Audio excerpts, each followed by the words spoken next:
guilty of crime.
And we're back. What's up, everybody? I'm not even looking at the screen yet, but I am Jay with Guilty of Crime. I'm your host, Jay with Guilty of Crime. Good to see everybody. How you doing? Happy Friday. Y'all know I love Fridays.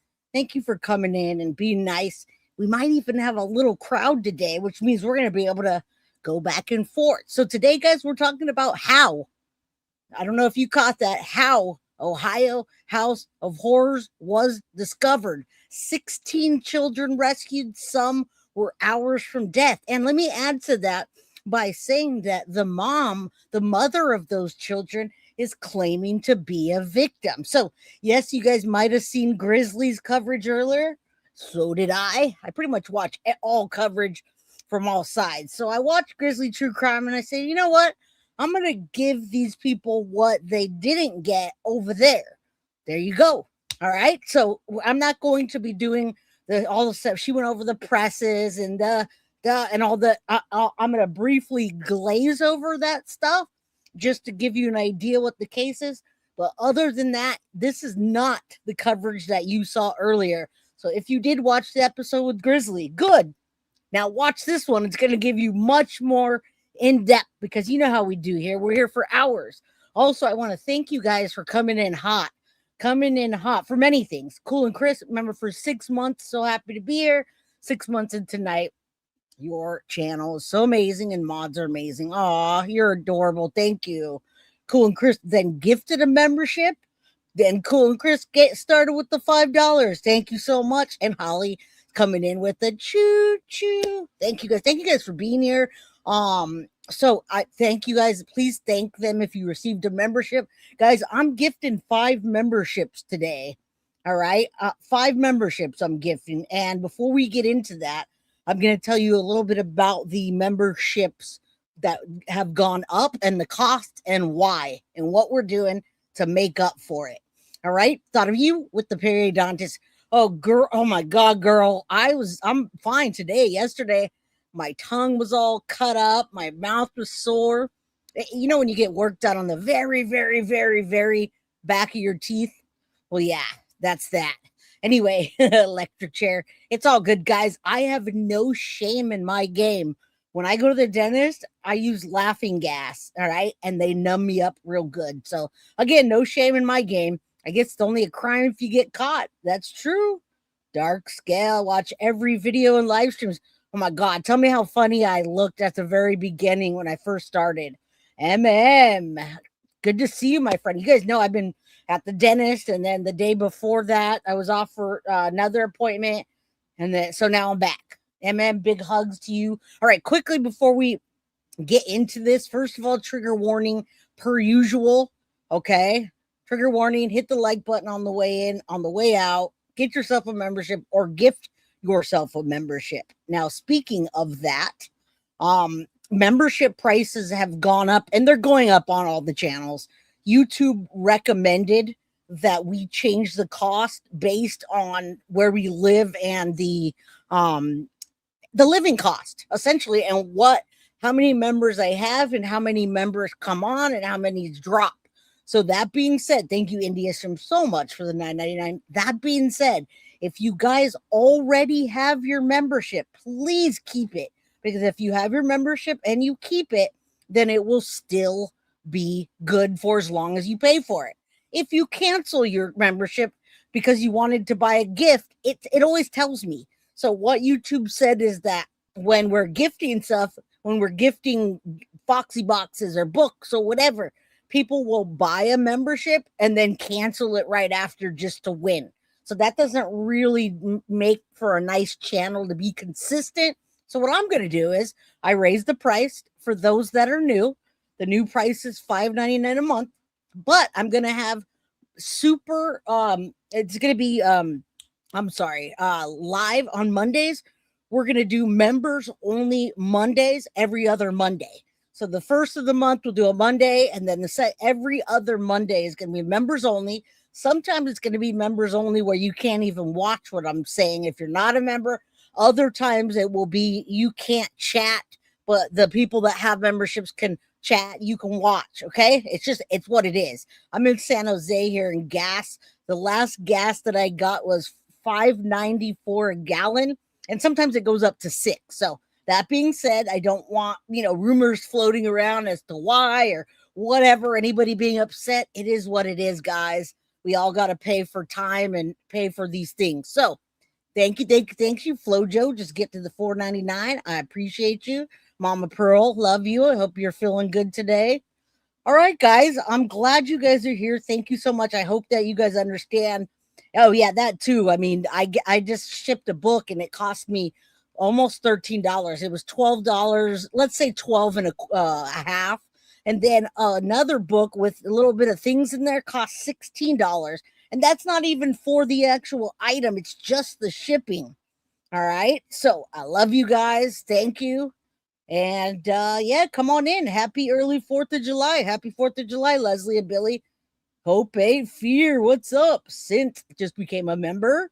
I don't know what happened, but get your, new scum. Yeah, it's bad, Clark. I've rolled by the gas station where it's right damn near $7 a gallon. And I'm here in San Jose, California. Everything has gone up. You can't get anything for $4.99 here. Just saying. You can get shit. You can't even buy a drink. Is like, I shit you not. For one of these drinks, it's like $4 a piece for a Red Bull. Do I buy them a piece? No, but it still sucks. But it's okay. I got it covered. We got it all covered. All right. And we got to understand what we're covering today are these monsters that abuse these children, these monsters that I think there was SA also going on in the house. And I'll tell you why when we get there. Pure evil is what first responders and law enforcement describe this. Okay. So yeah, we live the opposite of that here. New York, you pay $3.99. I'm in San Jose. Go look up the San Jose, and sometimes they go low because they don't want to even tell you. But I assure you, at one corner, you're by the freeway, it's like $6.80, and then you're somewhere else, and it's $5.96. And then you go up the street a little towards San Francisco, and you're paying damn near $7 a gallon. All right. When I first started driving, gas was 99 cents a gallon. That was back when I was 16. I'm going to be 37 this month, you guys. My birthday is on July 25th. I'll be, what did I say? Did I say 37? 47. I'm going to be 47.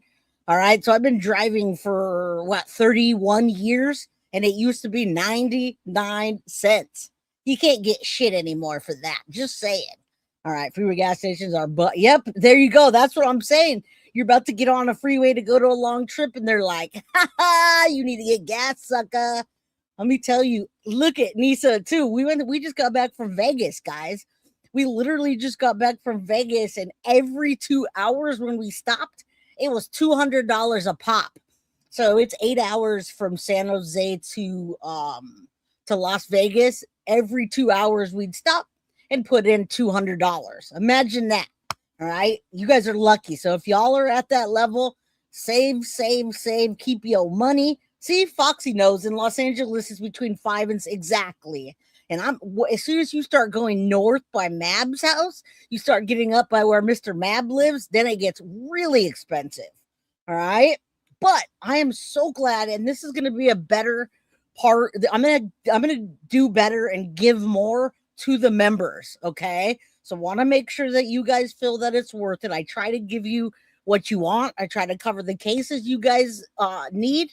But now we're gonna do members only Monday, every other Monday. So please buckle up, buckle in, get to know my email address real well, guys, because I want you to email me what you want.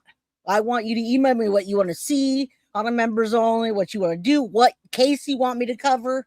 All right, I'm gonna make the final decision, but I just want to make sure I give you guys more. All right, Yahweh, how you doing? Oh, is in the house. Flo Joe, if you could drop his link. All right, guys, happy Friday. None of us are in a hurry, right? I'm certainly not. I didn't even comb my hair today. Look at that. My hair is crazy. Didn't comb my hair, but I certainly did get ready for y'all. But besides combing my hair, brushed my teeth, got new shiny teethers. Not new, but you know what I'm saying. All right. Oh, by the way, yeah, it cost me $8,000 at the dentist yesterday, my friends. $8,000. My insurance covered half of it, so I only had to pay $4,000 up front. They won't do work unless you pay cash up front. Jay, Elizabeth Sider has a lawyer. She's thinking she's a victim. Listen, Nisa, we're going to go over that. And I love people like that that come into chat and start these conversations because, listen, Nisa, I'm already on top of that. I was going to put that in the title, Is the Mom a Victim? But I don't feel like I could spend as much time as I want just on the victimhood and the psychology, but we will talk about that. Thank you. Wesley, thank you. I appreciate you. I'm wearing my Rafe hat. We're going to cause some Rafe today, baby. Good to see you, Holly. Synth.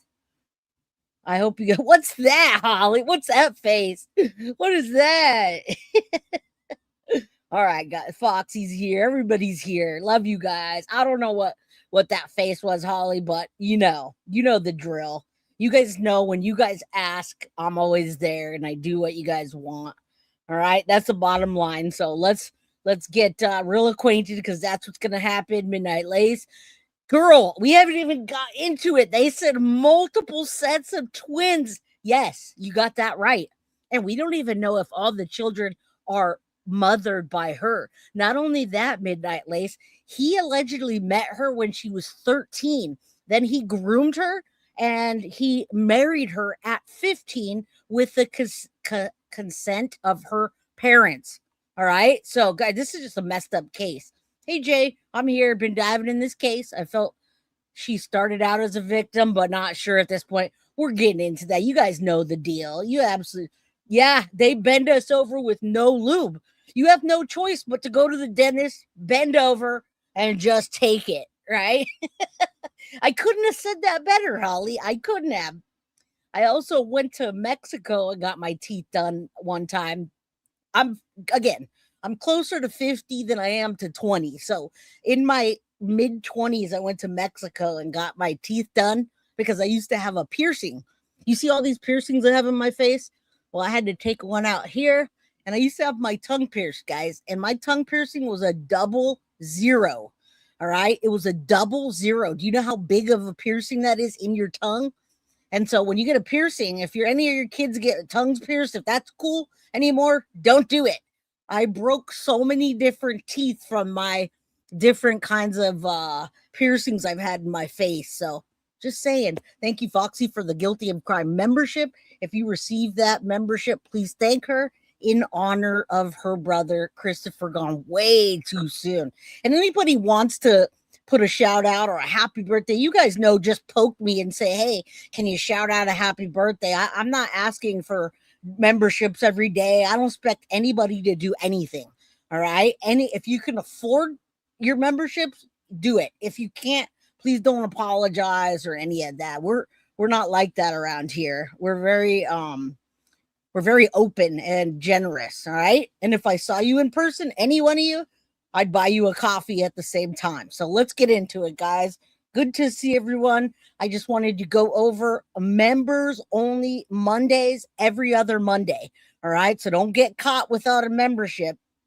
Guys, you guys only know the tip of the iceberg. Oh my God. I want to play something for you so that I can actually pull up the background other than what happened. But I want you to know on June 30th, investigators with Ohio Bureau of Criminal Investigation and Vinton, right? County Sheriff's Office, they executed a search warrant on the home, which I'm going to show you a layout of. And thank you, Synth, for sending me the property check. Guys, this was 16 children with multiple adults, not just the 4 people you see, but other random pedos and drug addicts, etc. were coming and going in that house.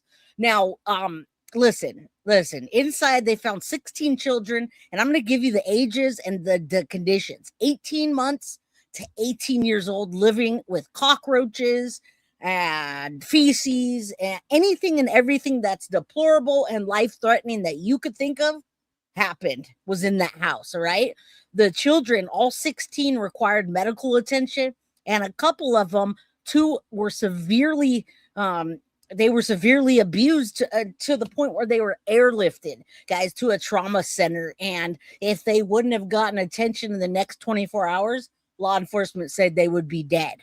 All right.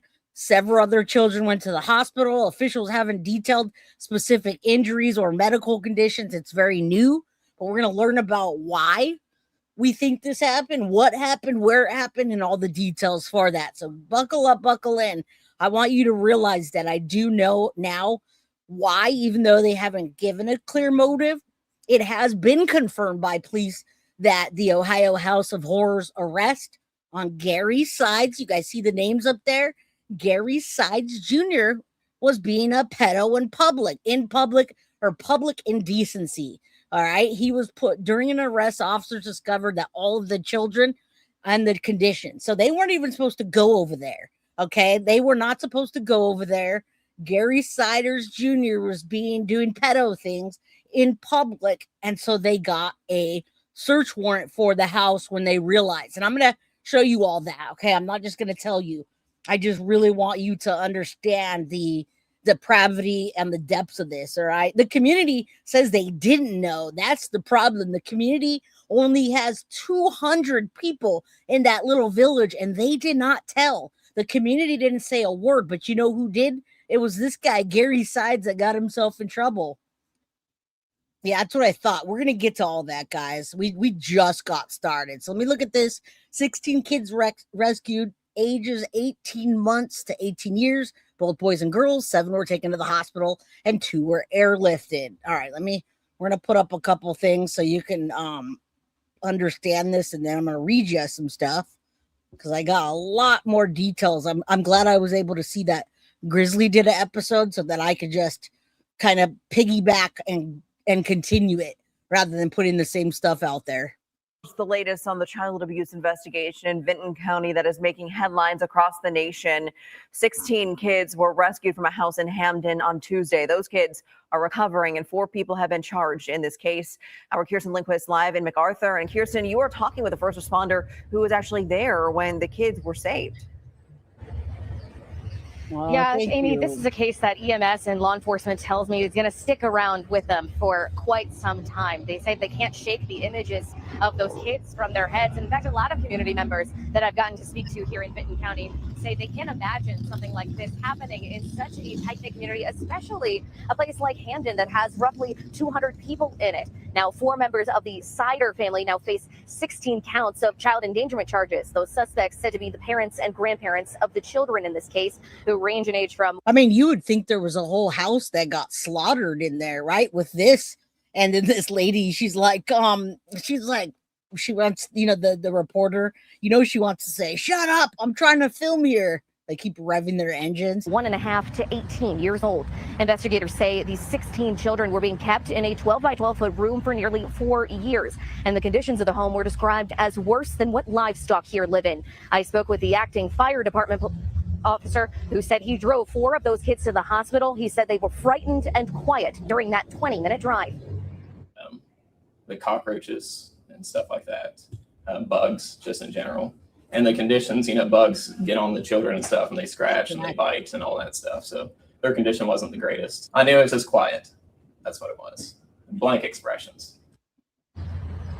Now, according to investigators, some of those children cannot communicate at all, and others have limited speech. None of them were enrolled in school. The eldest said to not even be able to spell her own name. The sheriff said one of those kids is still in critical condition at a hospital. We also learned investigators first came to that property executing a search warrant connected to a separate criminal investigation that began 4 to 6 weeks before those kids were discovered on Tuesday.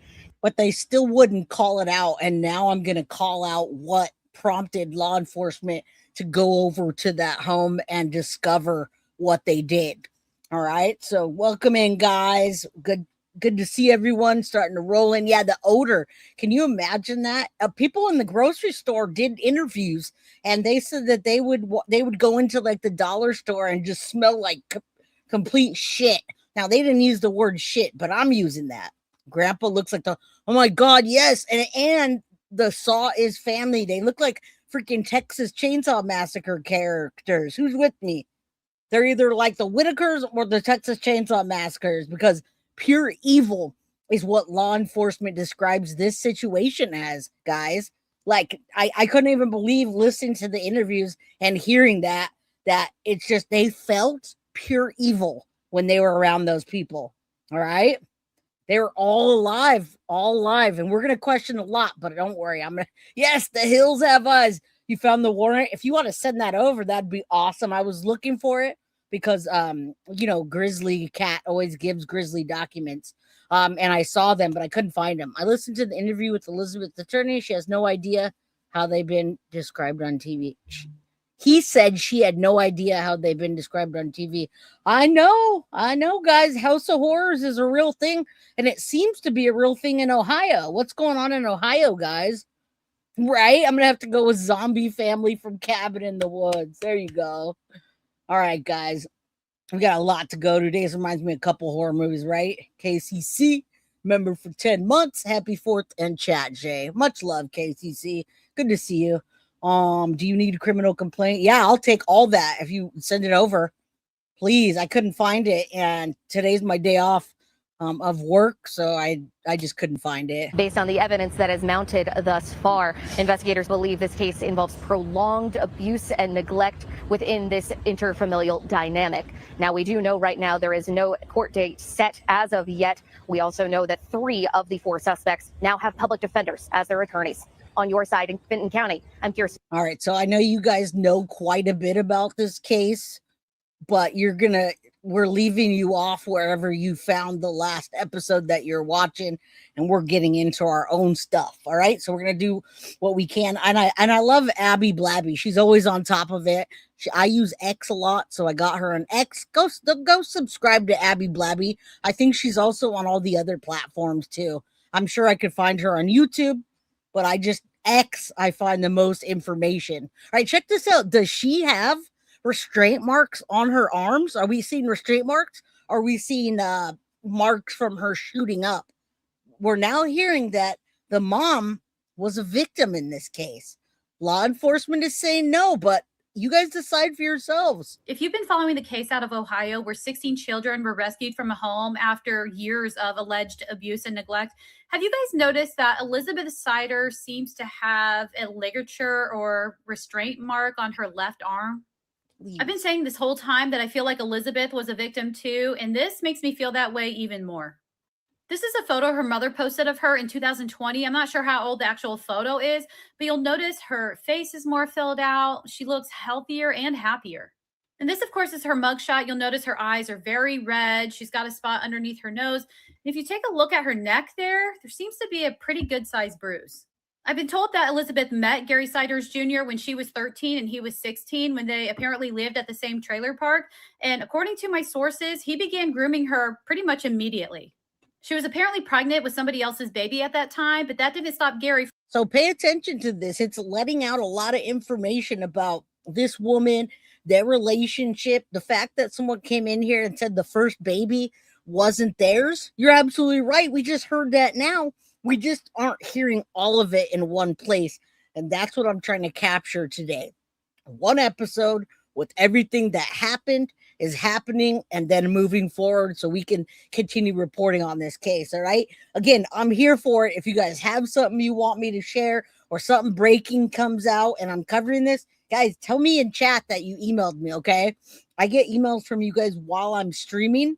And then I'm like, oh, I wanted to use that, but I didn't know it was there. So let's continue. You don't like her name? What are you saying? I can't read it. I can't see what you're saying. From sinking his claws into her. And when she was 15 years old, she allegedly requested to be emancipated. Now, I don't know if that was a choice she made or if it was Gary, but I would assume it was him. Due to her age, a judge in Ohio wouldn't approve it. So Gary apparently took her over to West Virginia, got the paperwork signed, and then married her. And since then, it's been one pregnancy after another, after another, after another. She's 33 years old and has apparently birthed over 20 children. Damn. Now, if you haven't been following this case, these are the parents and grandparents to the children. And guys, many sets were twins. I heard 2 sets were twins. I've also heard 3 sets. We're going to clarify all this. We're just getting into the introductions here of the people and the case up to date. All right. I promise you, I'll answer as many questions as I can once I present some of it. I barely got into it, so I don't want to give it all away yet. We have Gary Siders Jr., Elizabeth Siders, Gary Siders Sr., and Christina, or she goes by Lynn Siders. And they're all facing 16 counts of child endangerment after 16 children were rescued from that home. They were all sent to the hospital to receive medical care. 2 of them had to be airlifted, and 1 of them is intubated in the ICU. And authorities said if they had waited just 24 hours longer to go to that home, they are confident they would have found at least 1 deceased child. Their conditions were so horrific. They were confined to a 12 by 12 area of that home. The Ohio Attorney General said they were literally about to fall right through the floor. Damn. And this house doesn't even belong to them. It's owned by a trust of a woman who died in 2025. People are thinking the home had been abandoned. And you guys know, I don't know if you saw the layout, but guys, it's a 12 by 12. It's a 12 by 12 square. We're going to get into that later. And guys, I promise you, I'm going to get to all of the children. Just give me a few minutes to introduce you. And I'm going to literally detail out what the children, what age they were, how many, and all the little stuff you guys are asking in chat. I'm getting there. I'm working my way there. I got answers. And they just moved into it and nobody even noticed. Authorities said they lived in the house for around 4 years. So I'm assuming the woman lived in a nursing home or maybe with a different family member. As you can see, there was just trash everywhere. Look at that. I don't think this window even has a glass. Right. More random garbage. Look at this one. Is that mold on the carpet? It is. I can't imagine. 20 people were living inside this home. More than that, because our friend Synth and my favorite mod, as she calls herself, right? Self-proclaimed, love you, girl, sent me other background checks and people that were or that claimed that address, that they lived there. So how in the hell did they have 20 people plus all the other people that claimed to live there? If I'm gonna guess, this was a house that was doing lots of derugs, and I am very sure that there's incest going on in that house and SA. I don't have it in writing, but it's going to come out and you'll see. Make sure to hydrate. Tip for grounding, wiggle toes, stand occasionally, and take 2 to 3 deep breaths. Thank you, Nisa. I appreciate you so much. Thank you. She did, but she met him when she was 13. He married her when she was 15, and he knocked her up. All right. Kept her always pregnant. The person inside of the dollar store said she was always pregnant. Like she never wasn't pregnant, which makes sense. All right. What's up, Paige? Good to see you, my friend. I don't know if that's their cat or a stray that just hung around. And just for the record, these photos were taken by Carolyn Castor. It's just such a horrible situation. Each of them has a $300,000 cash bond. If they were to place it and get released, which they won't, they would have to wear a GPS ankle monitor, not have any communication with each other or the children. What do you guys think about this? I mean, it looks like she's been tied down, right? You know, I'm going to reserve myself from saying anything about her victimhood until I know. She certainly was a victim at 13. She certainly was a victim at 15. But at this age, there's just no victimhood that I can imagine. Right, we're gonna get back to that. I'm gonna introduce the people to you, and then why, and then all the other little details. All right, let's here's the 4 suspects. We haven't really went one by one. I do have the arraignment. It's pretty boring. This is them in the arraignment. The Vinton County prosecutor referred to Gary Sr. and Christina as the grandparents and said Elizabeth and Gary Jr. were parents, but would not say if Elizabeth was the mother of all 16 children. We learned through a marriage record from West Virginia that Gary Siders Jr. wed Elizabeth in 2008 when she was just 15 years old. That's the same year the first child was born. We looked through the family's criminal records. Aside from a few traffic issues, a DUI for Gary Sr. in 1998 was the most serious offense we could find. Authorities say the family bounced around southeastern Ohio, even Wisconsin. Here right now, all 4 members of the Siders family are in jail on a $300,000 bond. Authorities said this morning the focus now turns towards getting justice for these 16 children. Reporting live in Gallia County, Carla Rogner, 10 TV News. And so Attorney General Andy Wilson did. All right. I love those little clips so we can get out what's going on and then continue. All right. This is the reason, in my opinion, as to why law enforcement was there. All right. So this is Gary Sides. This is the junior. Okay. He's the one that married. And I want you guys to remember Gary Siders Jr. is the father and the husband of Elizabeth Siders. Christina and Gary are his parents, I believe.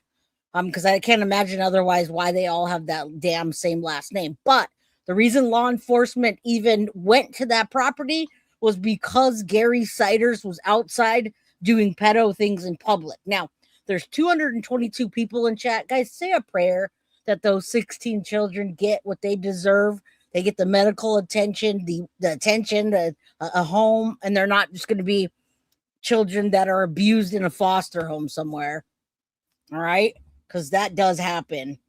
All right, let's keep going. So this is the reason why they went there. And this is a background check. Criminal public indecency. All right. Gary Sides, public indecency. Siders, excuse me. All right. And then what else does he got? Public indecency. So he's got one on June 30th. That's what kicked this whole thing off, guys, is this 6:30, June 30th, 2026. They had a warrant for his arrest for public indecency. So they went to the house. They saw what it looked like. They got a warrant, and there you have it.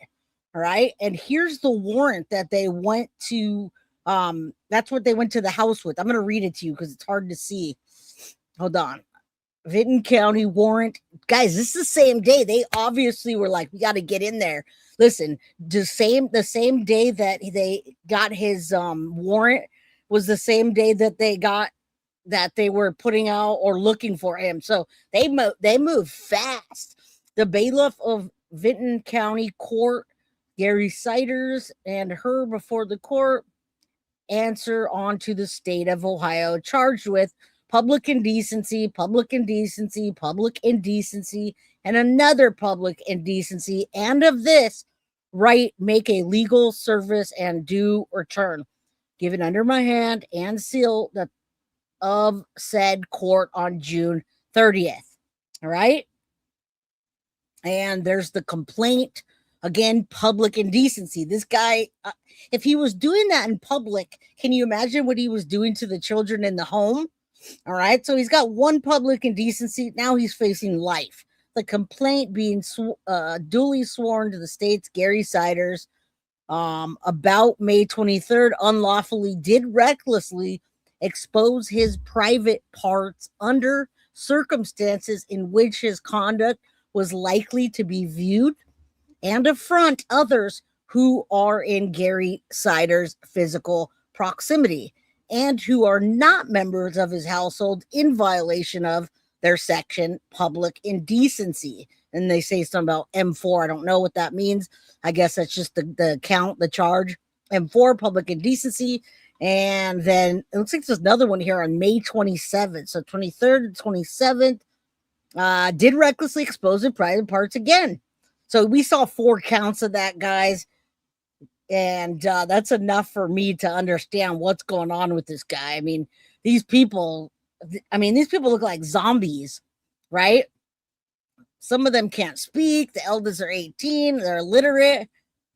All right. I'm going to get into all this after, I'm going to get into what happened and then all the little details you guys want. And then we'll find out on the whole, everything that happened. Now we're going to Gary.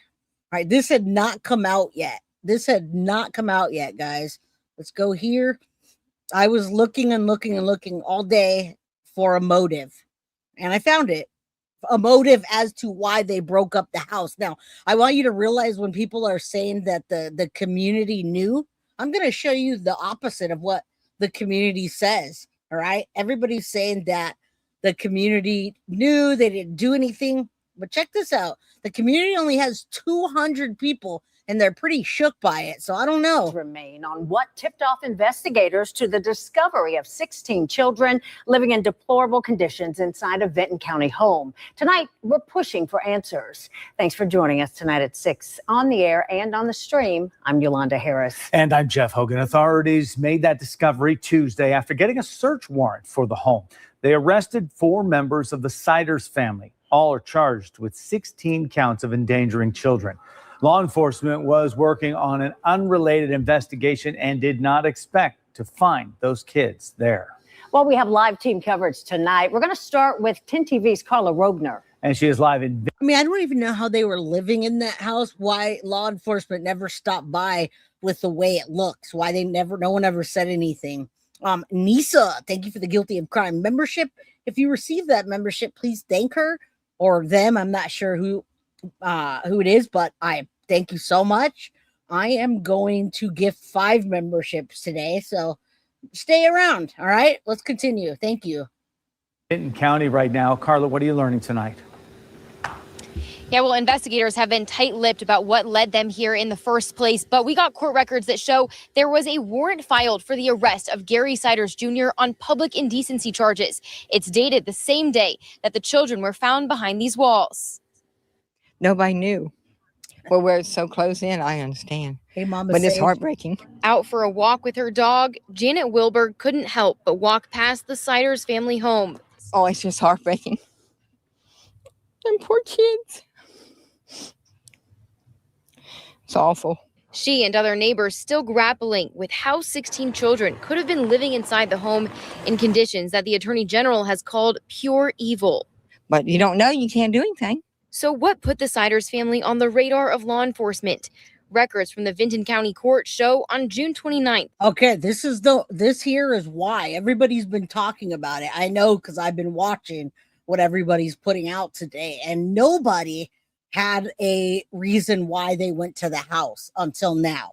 So I just found that minutes before I started, and I'm like, hey, let's talk about how the Ohio House of Horrors was discovered and the 16 children rescued. Some were hours from death, and then learn about them and all the little details of the inside. Yes, I did hear that the mom only asked if the children were okay. She wasn't saying, hey, when am I getting out? But you know what? There's a point where you become a victim. And I get that. I'm not saying that she wasn't a victim at 15 years old and 13 when they were probably having lots of sex everywhere. And the parents condoned it. And he just kept knocking her up. So there's a point where you're a victim. And there's a point to where you got to say, hey, wait a minute. I don't want this dirty old man touching my kids. I don't want him walking around with his penis and doing these nefarious things. There's a point where you don't take your dog to the vet if you're not taking your children to the doctor. So all that we can say about her right now, in my opinion, all I can say is I don't know. I don't know. There's some point where she came from being a victim to not. And I want to know about that. Tracy, thank you so much for the gifted membership. If you receive that membership, please thank Tracy. All right, let's keep going. Now you guys know. A request was filed for a warrant for Gary Siders Jr. The warrant was served the next day, June 30th. It lists 4 public indecency charges for incidents at the Ohmer Street home on May 23rd, May 27th, May 29th, and May 31st. It's unclear if this is what led investigators to the House of Horror. So far, they've only revealed a parallel investigation was underway at the time of the discovery. But regardless of how it happened, neighbors are just glad the children are now free. They come on an unrelated charge, unrelated incident, and then they stumbled upon the kid. Guys, it almost seems like this whole town of 200 people, this little village, we're all doing drugs. And I'm not going to say all, but the majority of the people that I see in that area that are talking about it, they don't even look like they take care of themselves, y'all. So you can't really blame this lady for not calling the cops, because you can be anonymous, but they don't particularly like that. So think about that. Kids, I'm just glad they found them, because they said in 24 hours they could have been dead. Yeah, we stopped by the Vinton County Sheriff's Office today to try to get a copy of those incident reports from the incidents with Gary. All right, well, we got them now. We don't need that. We appreciate your coverage, lady. We're gonna take a look at what the little town of 200 has to say, and that little house, and then I'll show you the property. This property on Hamden in Ohio, guys. It's Hamden, Ohio. It says it was estimated 64,000 to 127. It's 1,336 square feet. I don't know how. I'm not sure how. When you look at it, it's only a 12 by 12. Does it go up high? I'm not even sure how that's possible. But we'll talk about that. Let's continue. I don't want to get stuck on this one thing when I got a lot to report to y'all. One neighbor told us today, and these are the 4 adults who are facing child endangerment charges right now in the case. Tonight, live reporter Sarah Davis joins us from outside that home in Vinton County with reactions from neighbors. Neighbors really just cannot wrap their minds around the fact that they didn't know in some cases that children were even living in that home. That's right, Amanda. The residents here in Hamden, Ohio, just cannot wrap their heads around this. We actually just spoke to a guy just a few minutes ago who was driving by, and we've seen so many people also driving by. He said he simply had to see it for himself because he just really cannot believe what happened here. The 16 kids, the alleged abuse, in the condition of this house behind me. I'm going to step out of the frame so you can see it a little bit better. But they also say this kind of thing just doesn't happen here ever. And we spoke with one. I didn't even realize that back section was there, but we're going to get into it. I do have that is not a shed. I have the property record here. I want you guys to see. And then I'll show you the map of where they live. Like, it's literally in the middle of nowhere. They don't report whether kids are going to school or not there, apparently. Ugh. Woman who says shocking isn't even the right word for this situation. She told us she saw some of the children once at a yard sale and noticed that they were dirty. It's just shocking. 16 kids in that kind of condition. This is going to last a long time, being shocked.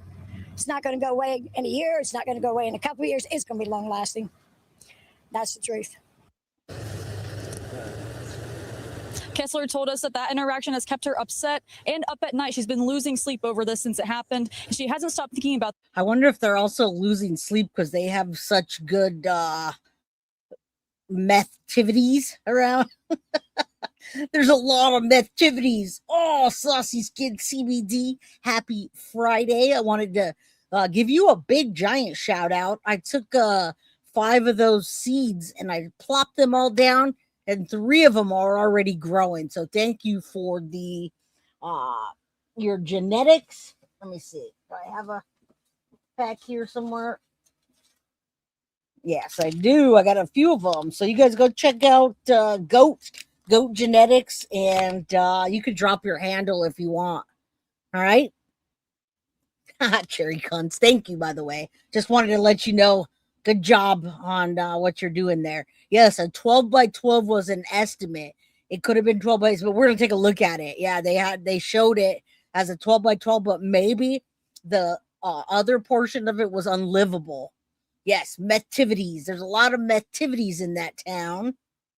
Those 16 kids and her community that's going to be affected by this for years to come. And I can tell you, out of all the days we've been here, I can actually smell a little bit of an odor coming from the house, even from the street. And we also saw 2 cats earlier taking cover under one of the cars on the property, Amanda. All right, Sarah Davis, thank you so much for your reporting. You can follow more on your local Nexstar station's website. We can also tell you that we had the chance to speak with the court-appointed defense attorney All right. For Gary Sider Sr., who asked people following Oh, I want to hear this, what he says, because that's the attorney for Gary Siders. I don't know if she said senior or junior. Hold on. the case to wait for evidence to be presented in court. He's entitled to his presumption of innocence and that his guilt must be proven beyond a reasonable doubt. The state needs to prove that. The facts may bear out, or they may not. He may be found to be not guilty or not competent or himself a victim. So until we all know what's going on, I would ask the viewers out there to take a breath, take a step back, and let the process play out. All right, so we can tell you the attorney says he has not met with Sider Sr. yet because of the holiday. He says he's also been very limited in the information he's received when it comes to details of the investigation at this point. Go to your local Next Star Station's website for the very latest.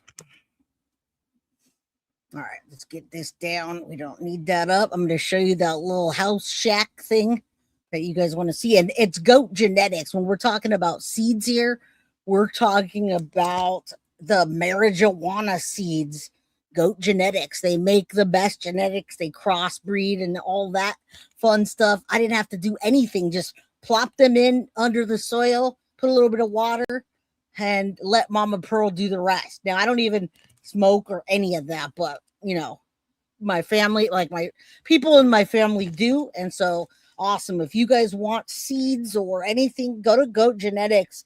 I don't see it on the package here, Saucy Skins, but you guys can, if you want to drop your handle down in chat, that'd be awesome. All right, I just thought about it and I saw how pretty they were, and I wanted to tell you thank you. All right, let's get into the house that we keep thinking is not necessarily a house. What the hell is it? Hold on. Let's take a look at this real quick. Thank you, Synth, by the way. So that's the address. It's all over. It's not like we're doxing anything.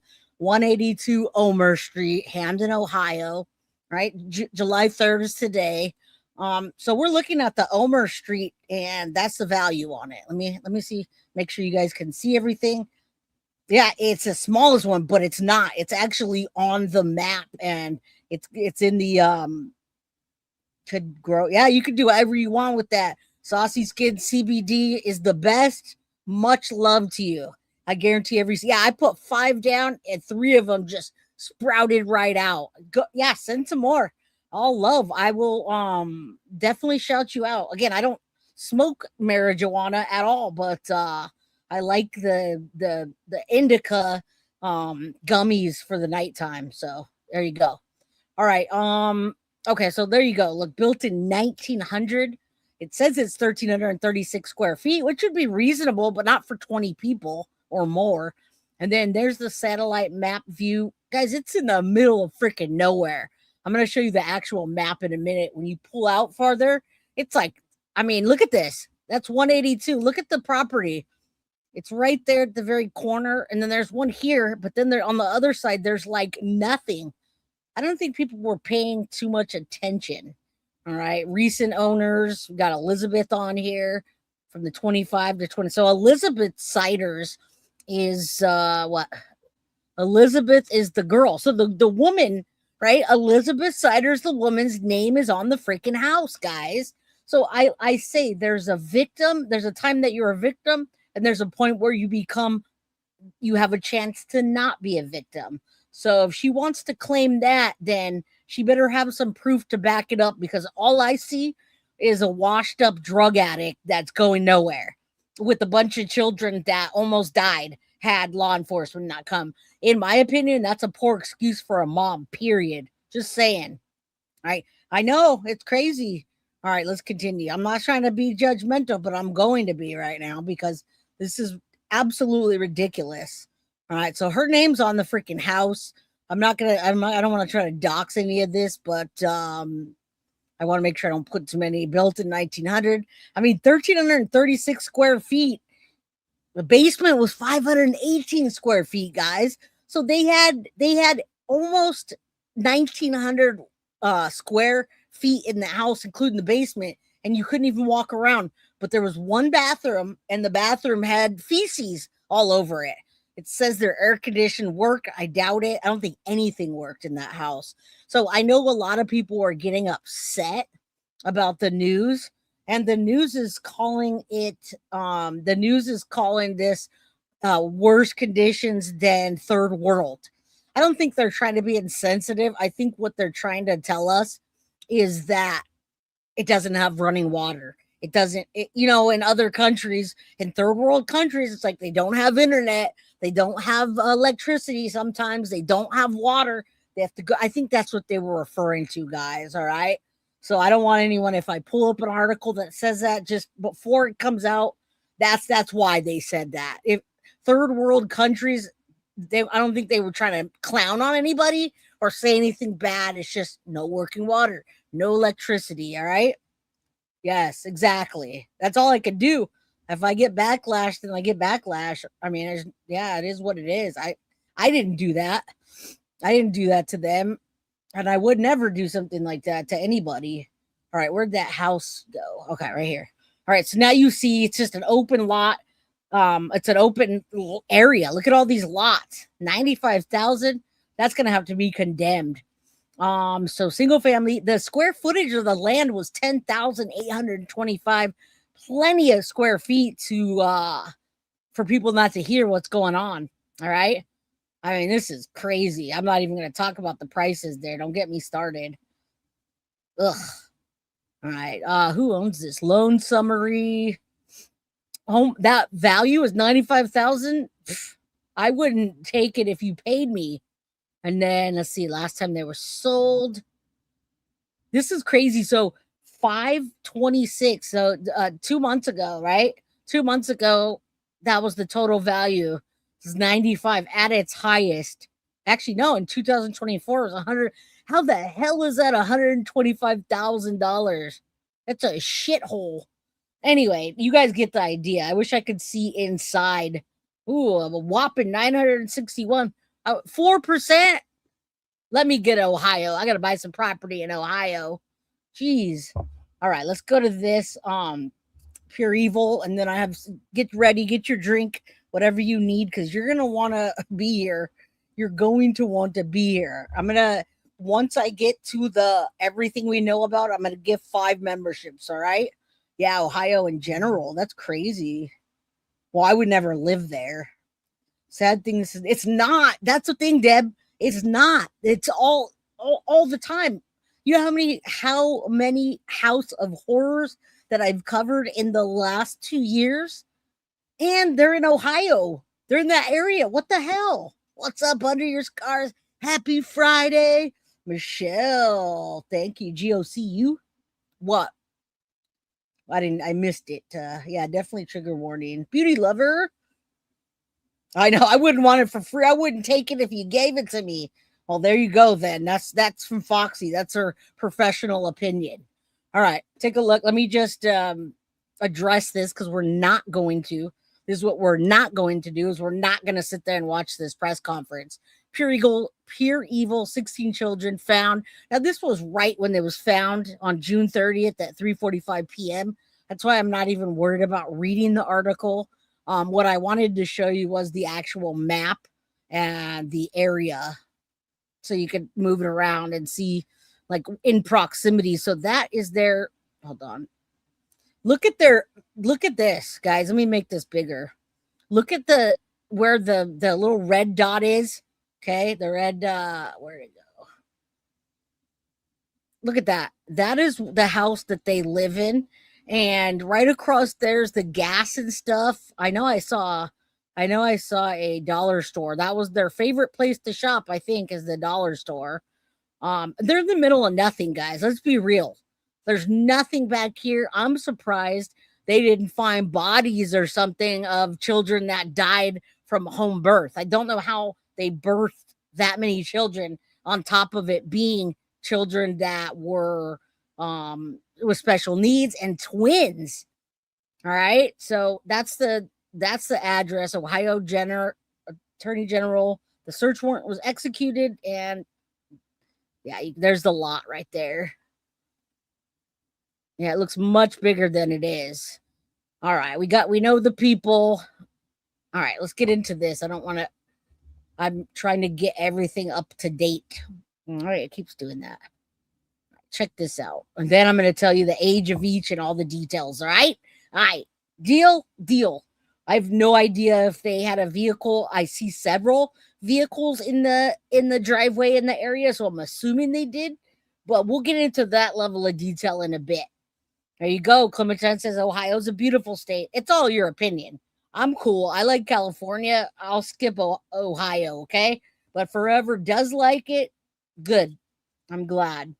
Turpins, yep. Right after the Turpins, man, they got abused in foster care. They sued now, and they're getting some money, but that doesn't make up for anything. That's why they called it a third world, because they didn't have water. They probably use a hose outside, or maybe the neighbors. Yep, that was where I grew up, actually, in Isham. I lived in Palmdale and Lancaster until I was, 14, Mom? And then we moved up north. So, yeah, the Turpins were right around that area. I think they lived in Palmdale or Lancaster.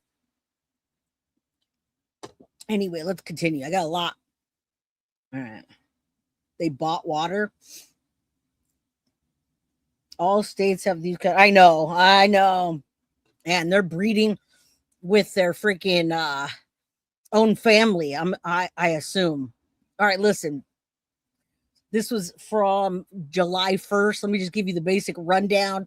They're facing 4 felony charges. 16 people living inside of a small home. Adults now facing felony charges. Okay, what investigators found? The Ohio Bureau. How do I say OBI? OBCI. I don't want to say that every time. My office executed a search warrant on Ohmer Street. 16 children ranging from 8 to 18. Several children were in serious condition, and other 2 were flown to level 1 trauma. If they had waited 24 hours, there's a very high probability that we'd be dealing with a death or multiple deaths of these children. Okay, files charged. By the way, they got up since, but Gary Siders Jr., Christina, and Elizabeth are all equally charged with 17 second-degree felony counts of child endangerment, 1 for each child, plus an additional count involving serious physical harm. All right. Now, Vinton County Prosecutor William Archer said the charges are expected to be adjusted to 16 counts as they proceed. All 4 pleaded not guilty at the Wednesday arraignment, which I'll show you, but I'll skip around. Each being held on $300,000 bond, barred from contacting one another or the children. Officials say the suspects are not originally from Vinton County and had settled in the area roughly 4 years ago. All right. And I wanted you guys to see that so people don't come with these nefarious stories about, they were trafficking them or they were breeding children. No, not. Ohio Bureau. So OBI. I'll just call it OBI. What's up, Jill? Deborah. You guys get your, I'm going to give 5 memberships. So keep on talking. That way you can get one, because our new Mondays look like members only Monday. All right. All right, let's continue. I got a lot to read. That's what I heard too. I heard 2 different things. I heard there was 2 sets of twins and 3 sets of twins, but I'm getting there. All right. All right. So it's not a trafficking case, officials say. Vinton County, who described the scene as one of the worst he has encountered, said conditions in the home involved significant unsanitary material. Officials have declined to confirm whether the children were related to one another or to the suspects. Prosecutor Archer emphasized the investigators do not believe the case involves human trafficking. This is an intra-family situation. This is not human trafficking. There's nothing to put our children in risk. The second warrant, that's an ongoing investigation. Investigators executed a second search warrant on the property as the case continues. Officials say evidence of additional potential offenses was uncovered during the initial search. Wilson said that the computer forensic analysis and lab personnel have now been assigned to the case. You guys know what they're looking for, right? Take your best guess in chat. The governor, Mike DeWine, said he has been briefed throughout the Wilson's office and has spoken directly to the sheriff to offer state resources. Now, Kara Wendt, the director of Ohio Department of Children, is assisting Vinton County Children's Services with the children's ongoing care. What happens now? Well, the 16 children will remain in temporary custody of the state child welfare services, while some continue receiving elevated medical care. He said the investigation will be pursued fully, with the 4 suspects due back in court as the case moves forward. Justice will be served for these children, Wilson says, and I hope so. All right, 16 children were removed from Vinton County, Ohio, in dangerous conditions. 4 adults, now 16 felony charges. 2 children were flown. Officials say the case is not connected, and the second search warrant is active, meaning they're still looking for stuff. And I hope you guys made that in chat, because I hope you guys know what they're looking for. Guys, I'm telling you what they're looking for. No. Yep. Except we call that CSAM. Dep, you got it. You're the ones that got it. No, they're forensic, digital forensics. They're looking for CSAM. All right. They're looking for CSAM. That's what it is. 110% they're looking for CSAM. And I bet you they're going to find a shit ton of it. All right. All right. Let's move this out. I'm going to put this up there for a minute while I tell you about the House of Horrors and the thing that you're asking. Authorities in Vinton County, when they executed the court-authorized warrant, they home on a Ohmer Street in Hamden as part of the parallel investigation. Now, when deputies entered, they discovered 16 children, and they measured the area. It wasn't the whole house. They were confined. This is why it's coming out. They were confined in a 12 by 12 room. The children, they didn't have access to the other parts of the house. Now, they're not telling me why, but they're saying there's a 12 by 12 square. That's it. That's all. That's what you get. All right. So they came in, 7 requiring immediate hospitalization, the other in critical condition. Attorney General Andy said the evidence is beyond, I can't even say beyond right now. It's beyond comprehension, and another 24 hours would have meant death. I should have had you reading for me today, Synth. All right. Why law enforcement went to the house? They arrived Tuesday morning to execute a search warrant tied to a separate and parallel investigation, guys, involving Gary Siders, who you see up there. The whole reason they went was because of Gary. All right.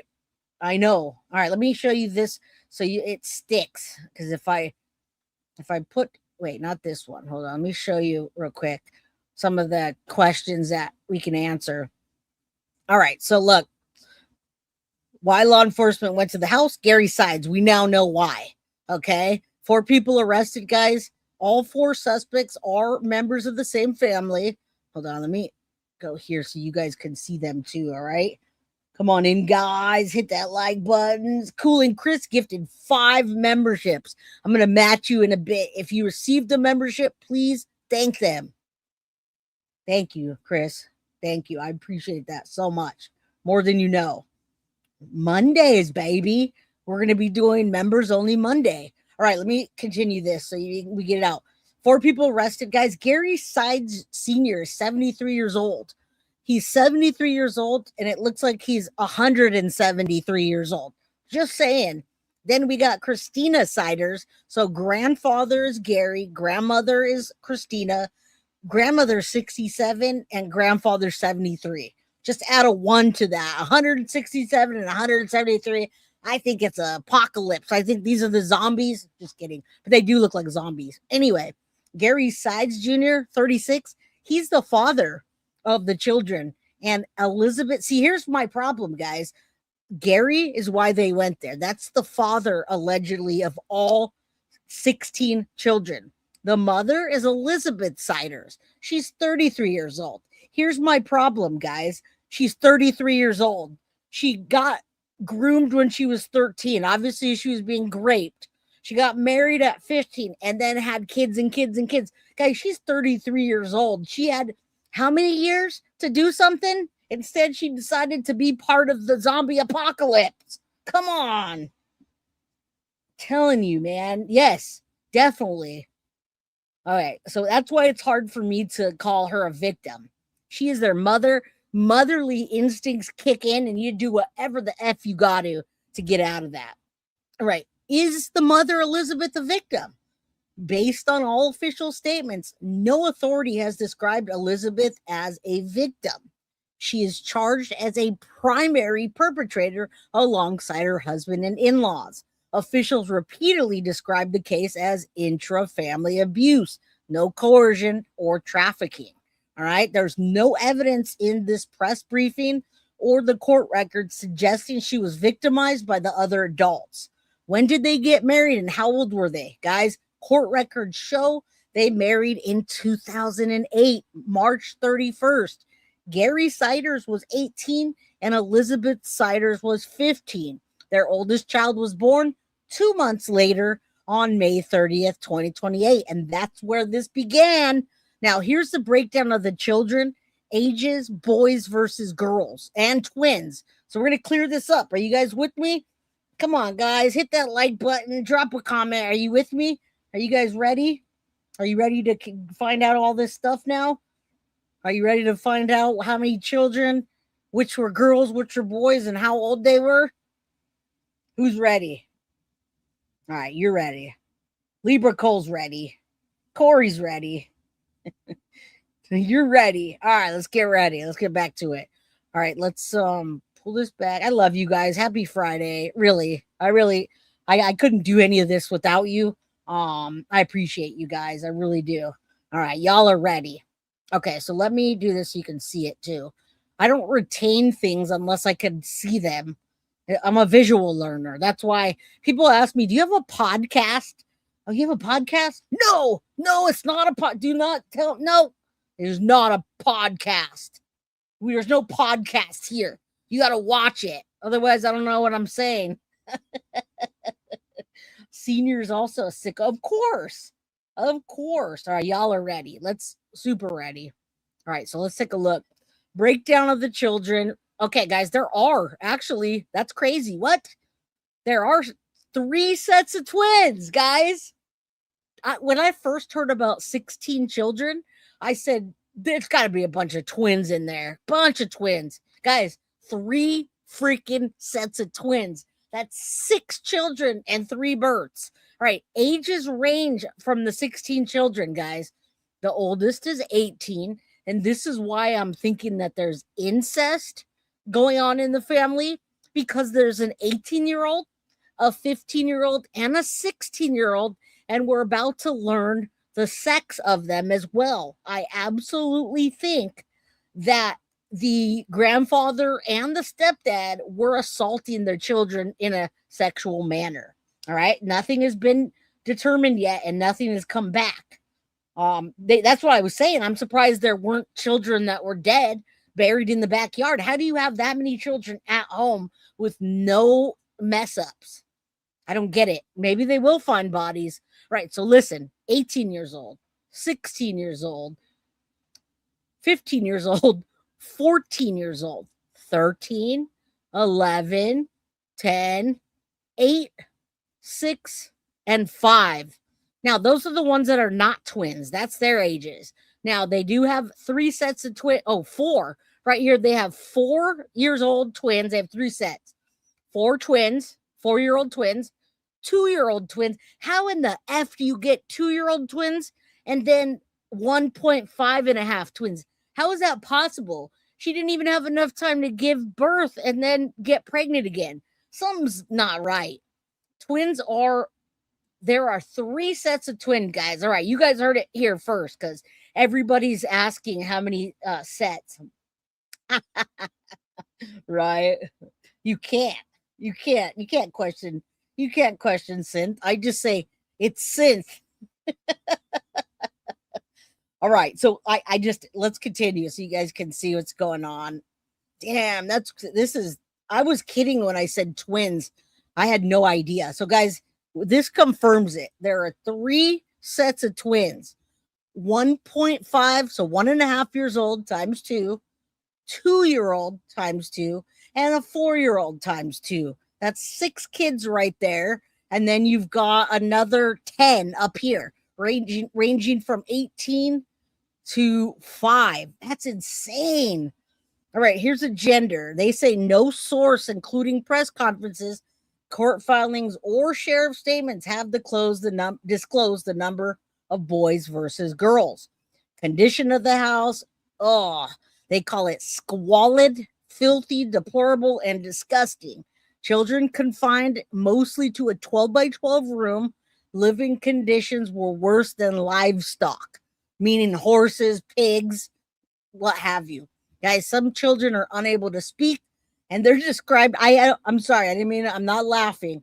They're described as feral, okay? Now, remind you when Reese came home one day and said, or baby guilty, said, I need you to pick me up. There's all these feral children here. All right, let's continue. Yeah, some of them couldn't talk. Some of them couldn't even read or talk, let alone write their own name, guys. All right, let's continue. So, timeline quickly for you guys. You guys know Tuesday, June 30th, the shit went down.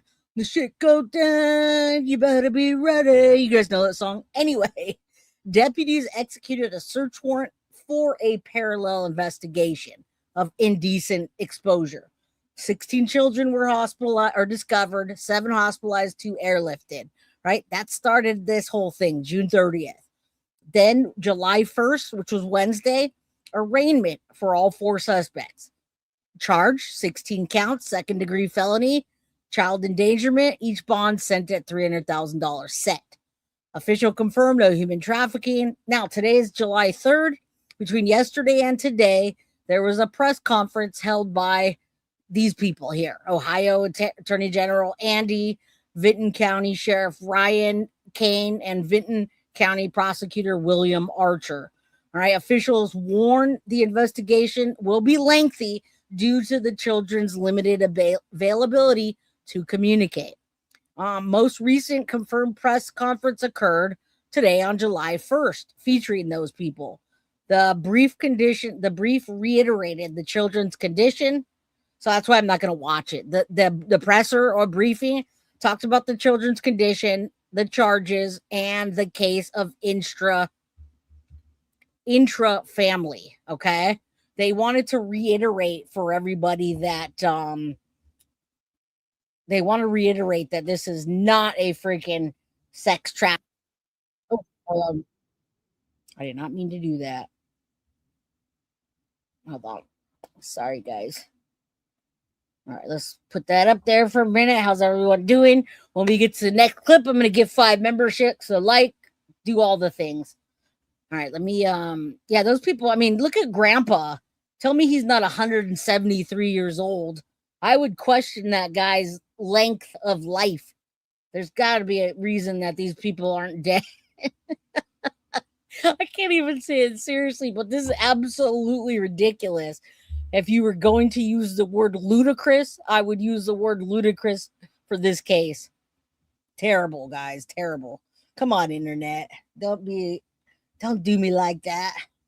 All right. What did I want to show you now? So 2 days ago, I'm trying to get the most up to date. We got that.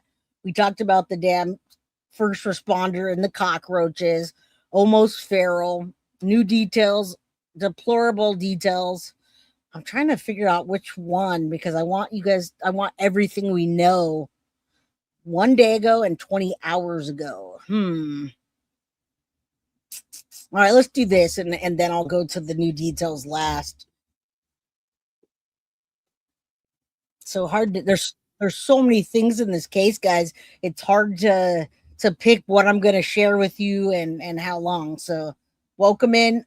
She had more than 16. Probably they said she had another one previous, but you got to remember she got with her husband, the man next to her, when she was 13 years old.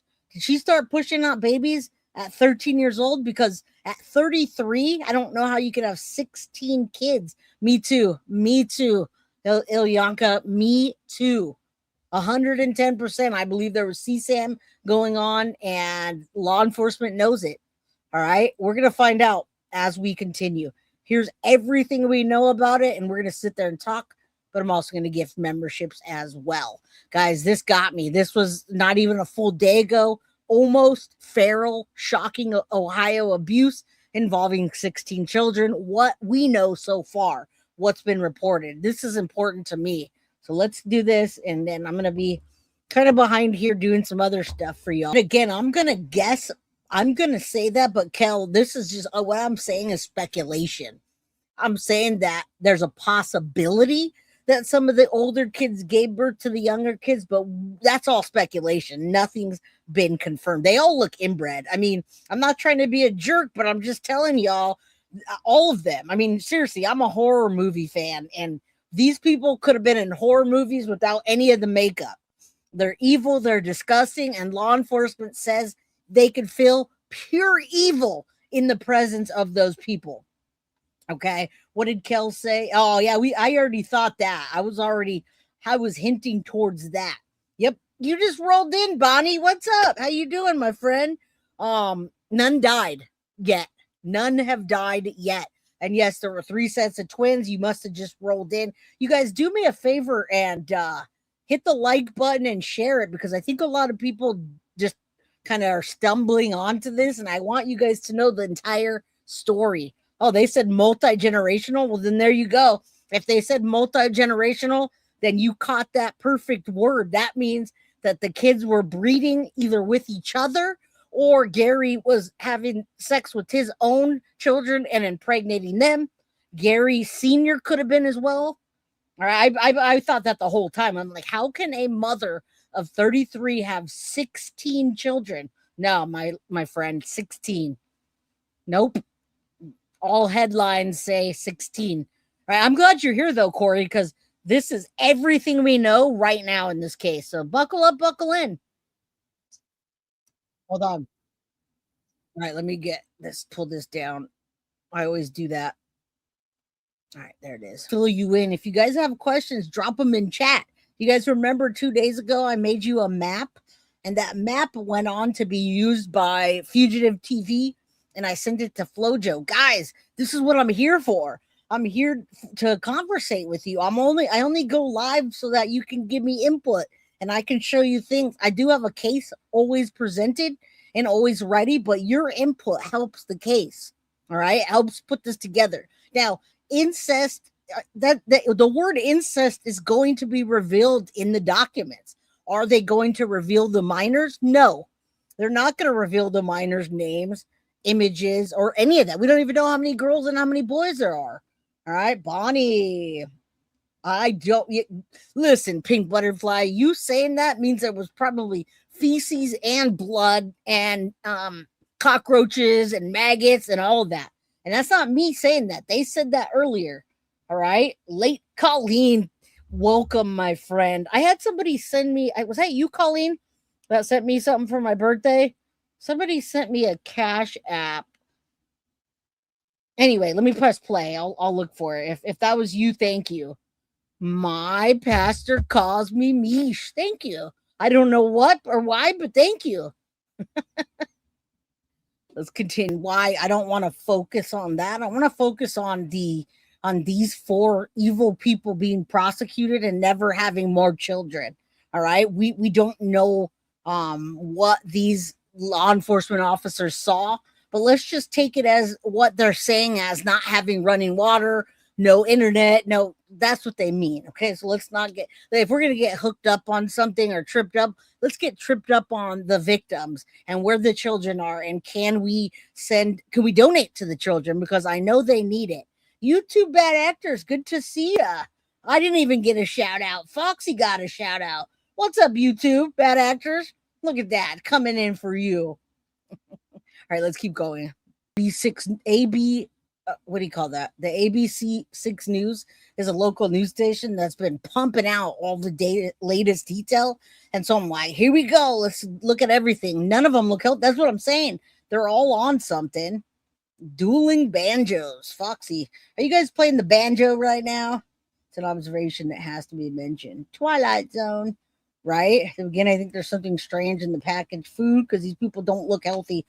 I just can't understand. You said that the governor released funds. That's awesome. That's awesome. We got to find out everything that we can in this case, and I'm sure we will. Courthouse. Right? That's an aggressive reporter. I love it. Hey, she's got to make her way in there, right? They moved her to WV to get Elizabeth emancipated to marry the son. Well, yeah, they agreed. They signed off on it. They signed off for Elizabeth Siders at 15 to marry Gary Siders, and then they lived in that little tiny shack. And I was trying to find this for you. They had a version that was on the ground, like inside the house. That's basically what they're saying.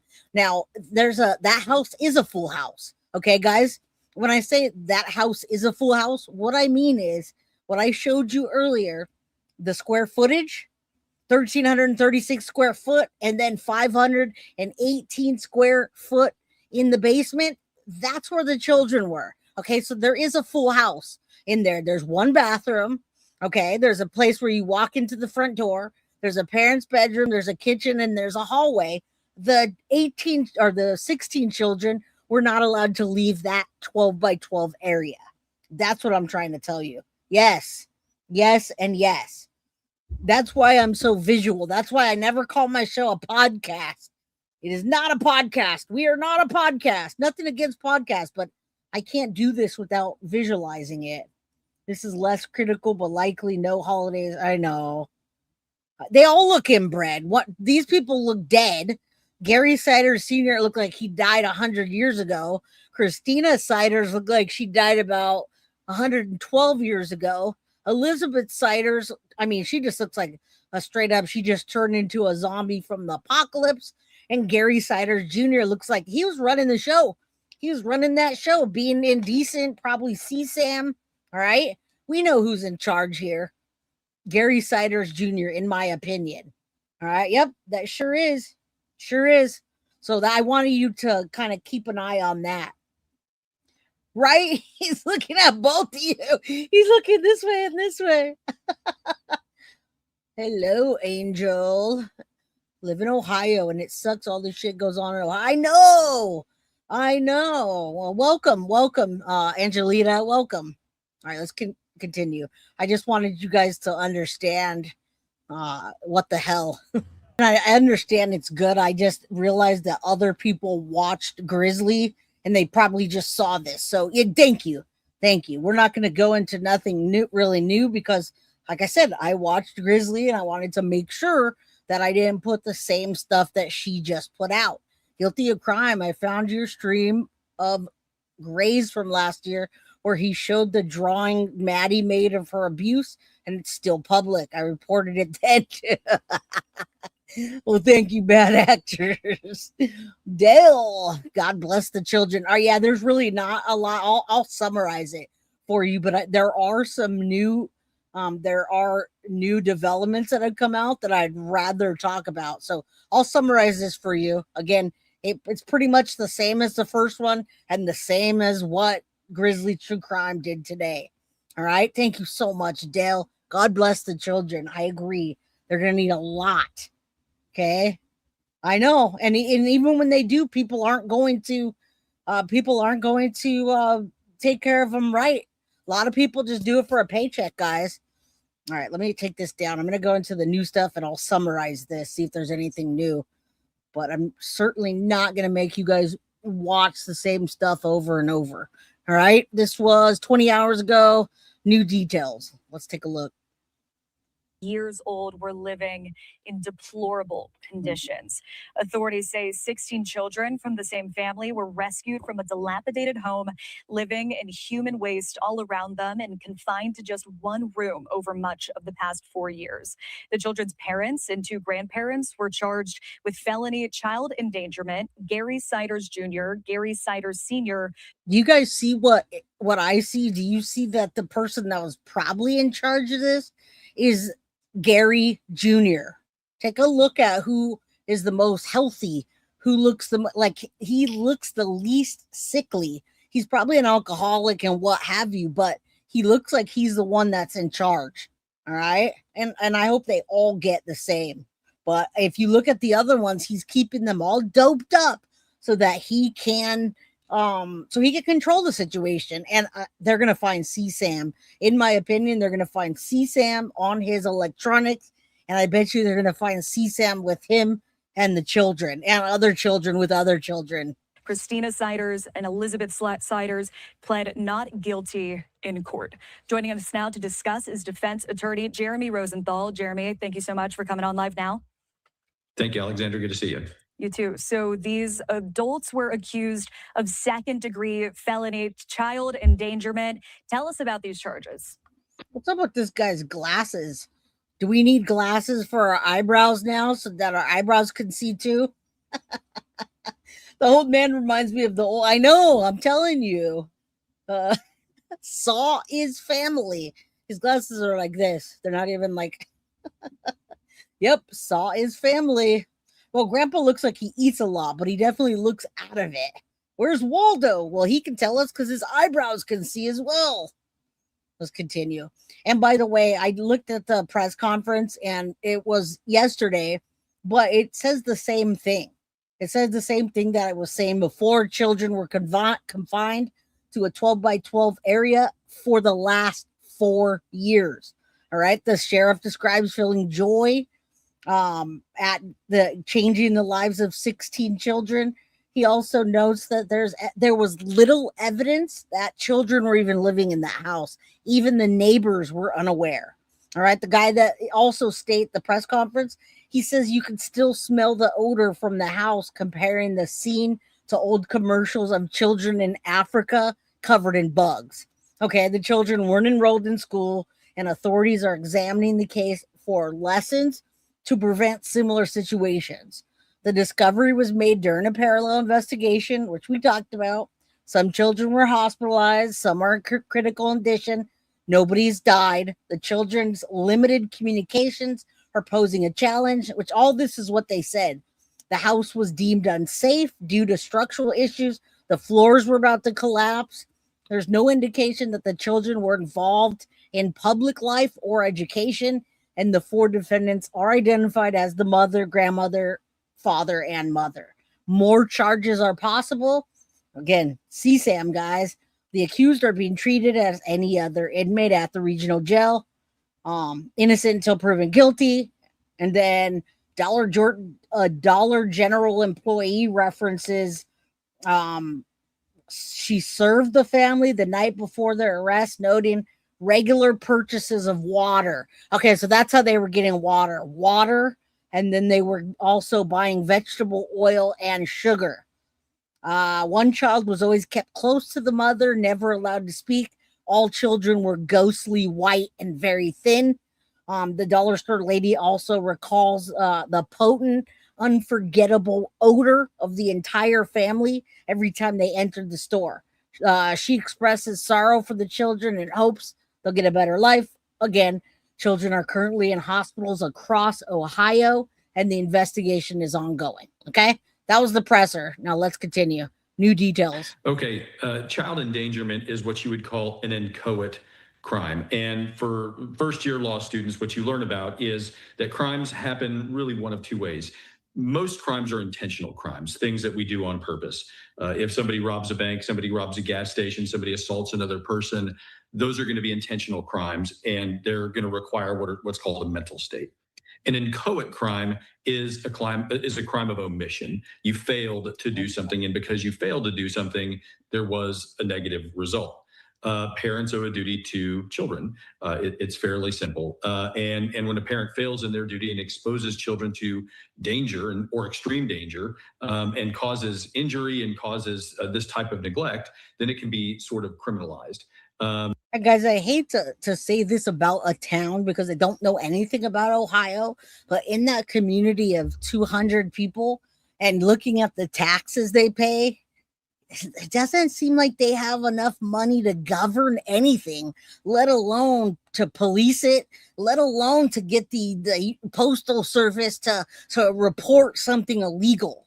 I'm not kidding. I mean, when you look at a house like this from the outside and everything behind it is just trees and you don't see anything, you're like, that's a smelly house. But what are you going to do when you don't see the children because they're locked in a 12 by 12 cell and you only dropped off that USPS package because you want to get paid so you can go out and buy your next methtivity? I'm telling you, if you look at the town and you look at the taxes they pay and you look at the prices, that shows you that that is a poor area and it doesn't have resources like what we are used to.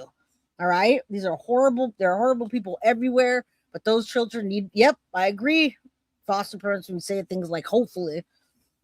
Why would I, wait, what? When I say things like, hopefully they're not abused, why would I scare parents when, if you go back to the Turpins, that's what I'm saying. With the Turpin family, I think you took out of what I said out of context. With the Turpin family we were talking about when you came in, they had, 17 kids? How many kids did they have in the Turpin family? They were given to foster homes, and they were given to people that would take care of them, and then they got abused. So what I said was the Turpins were abused, and I hope these children don't get abused as they were. So you got to pay attention to context if you're going to say that, number one. Number two, the children are not identified, nor are we going to identify them. So yes, I say this again. The Turpins got abused in foster care. They're suing. And I hope these children don't get abused in foster care like the Turpins and many others. All right. So there you go. Did I make that clear? All right. Thank you. All right. Some people just don't like facts, I guess. Or they only listen to part of it. And the statute is sort of broad, and it expands to include people who are what it called in loco parentis. And essentially that means in place of the parent. So a parent, a guardian, somebody who owes a special duty to a child, or it could be an adult, or it could be somebody who's disabled. That's how inchoate crimes work. And of course, all are innocent until proven guilty. But looking at these charges, what would a penalty look like if there was a guilty conviction? Because it's not an intent crime, it doesn't really hit the higher rungs of criminal punishment. What it could be is you're looking at somewhere between 8 and 12 years is what I've seen under the Ohio statute. I hope it's 8 and 12 years for each child. Okay. That's what I hope. I hope that they don't get off in 8 to, they're suing. And I've watched the Turpins for years because I grew up in that area, and I was like, mom, the Turpins are from the area. Like I've studied that case, and I'm never going to not say the Turpin family children were abused after being abused by their parents. They are all put into foster homes and within not permanent places, and all of them were abused. Yeah, it's 8 to 12 years. Thank you. That's good. Yeah. But yeah, I'm not trying to make these children be unadoptable or something. Like, now we're not adopting them because they were abused. No, they probably are. And they're all abused just for being in that situation, period. That's abuse. And so in those instances, Ohio has some different sentencing factors which could potentially increase things. But it's really hard. You've got 16 children who are injured, clearly mentally injured, clearly physically injured, atrophied, and everything we've read about is just as tragic as it can be. And it's really difficult to link those to any type of an intentional act. If you could, then you could definitely have a higher punishment here in these instances. As it is, you might be looking at 10 years, 12 years, something in that range per case. Well, does the law treat parents differently than grandparents? Yes and no. So again, what we turn to is, what is your relationship with that child? In the abstract, a grandparent may really not have a duty to their grandchild. Now, if you're living with a child, yes, you certainly would. And if you are in, again, what you would call in loco parentis, then yes, you would have a duty to that child. So in those instances. Loco parentis, that's what you were saying.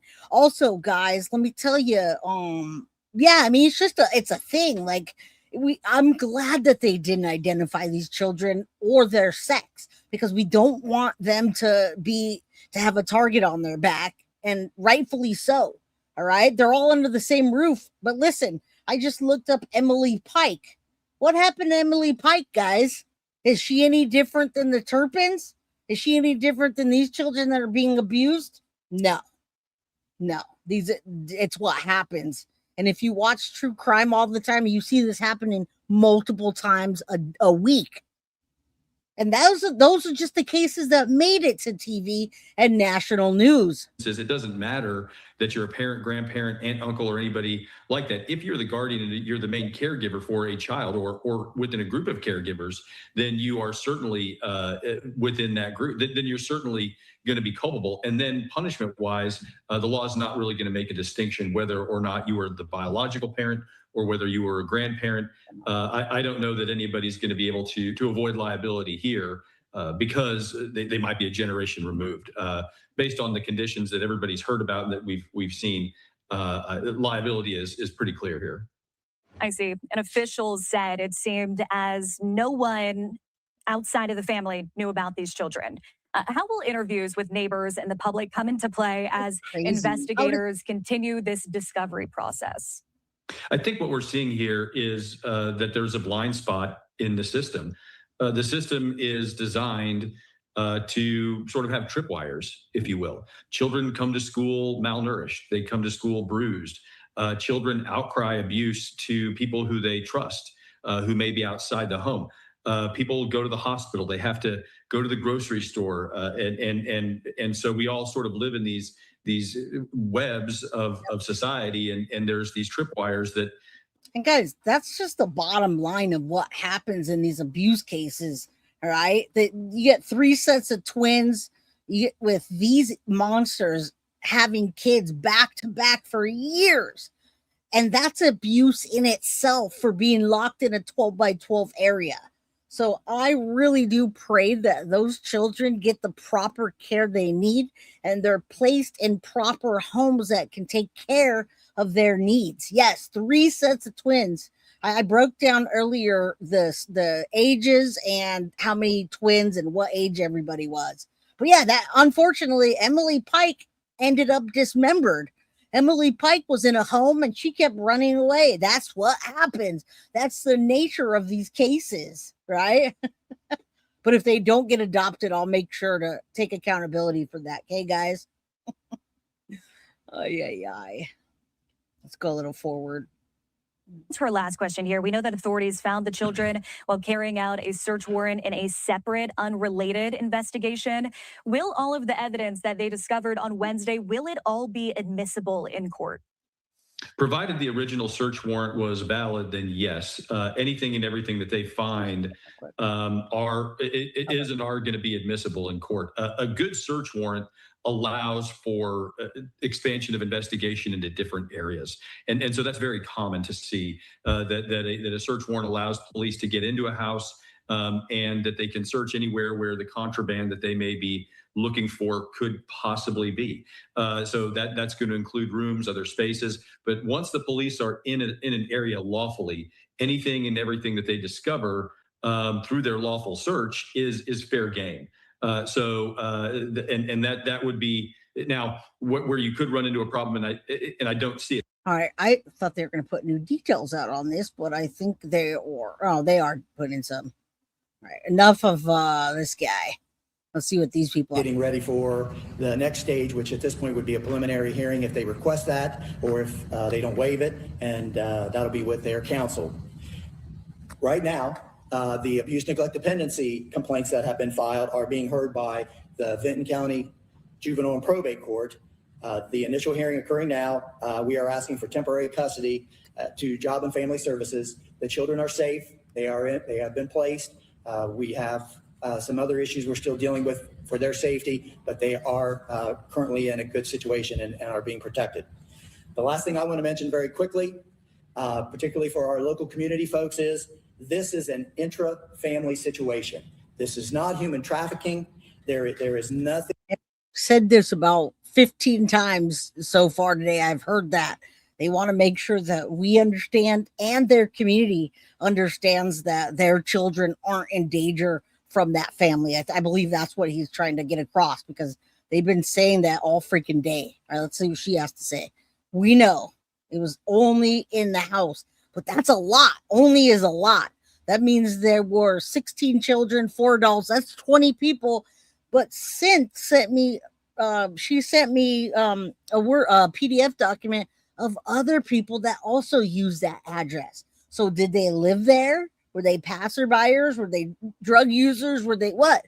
Who were those people? Darcy Olson, CEO and founder of the Center for the Rights of Abused Children, to discuss further. Darcy, how could this go unnoticed for so many years?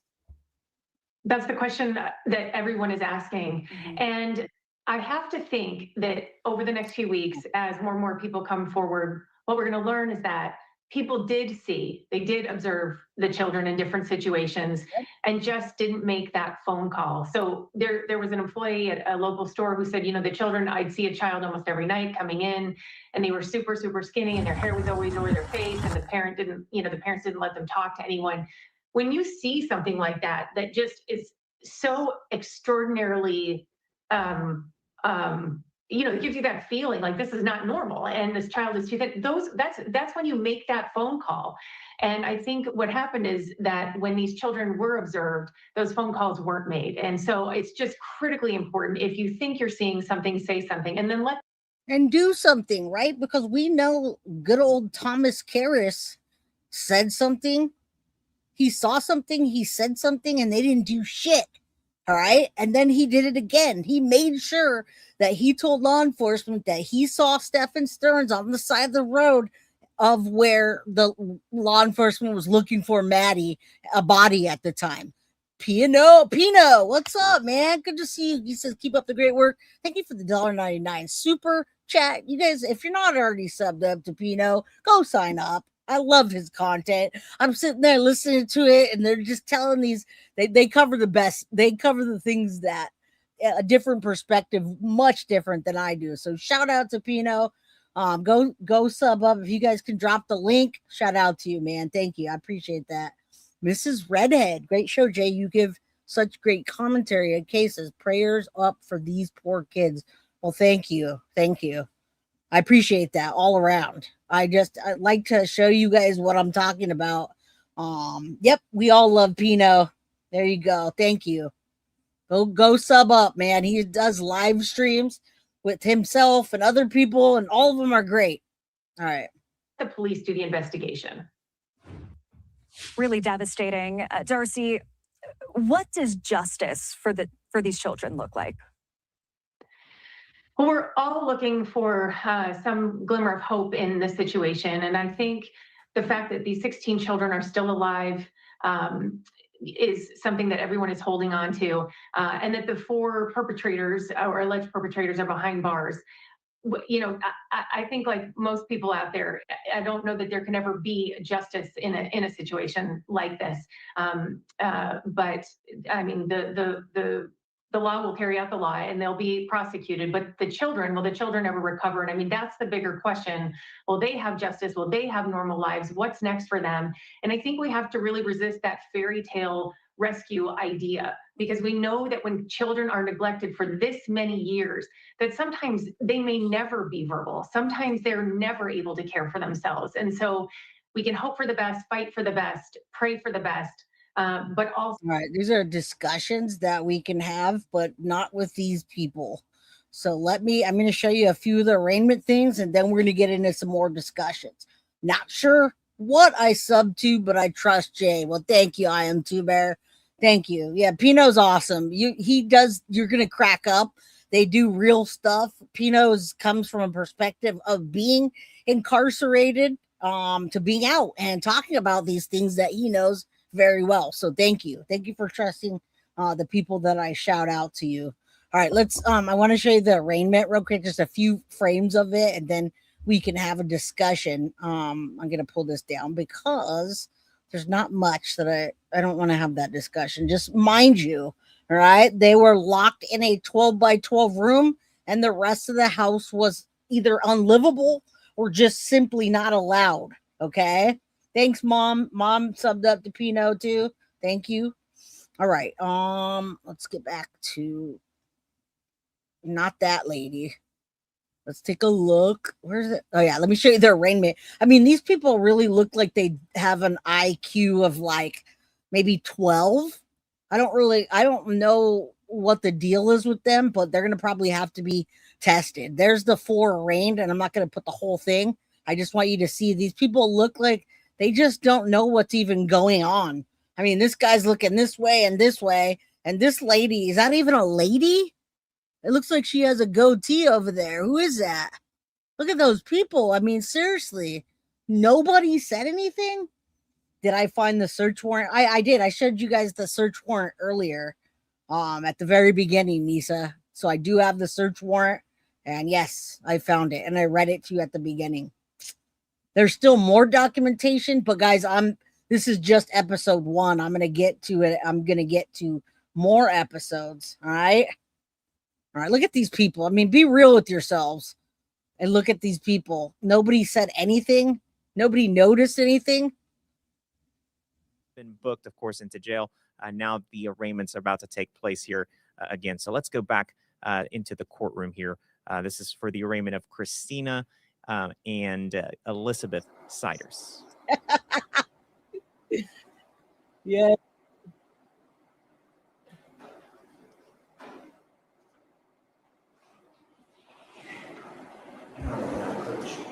Yes. Do you not have a copy of the amended complaint? Did you hear the hot mic? They look so confused. She looks like she finally came out of that meth stupor. Use their initials then. Okay. I'll change it to initials. You mean you'll get it? You can.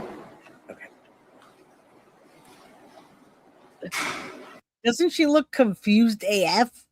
And this grandma or grandpa, whatever the hell this is just like, whatever. I just want to go back to bed. Smoke a cigarette and go back to bed. And this one's all confused.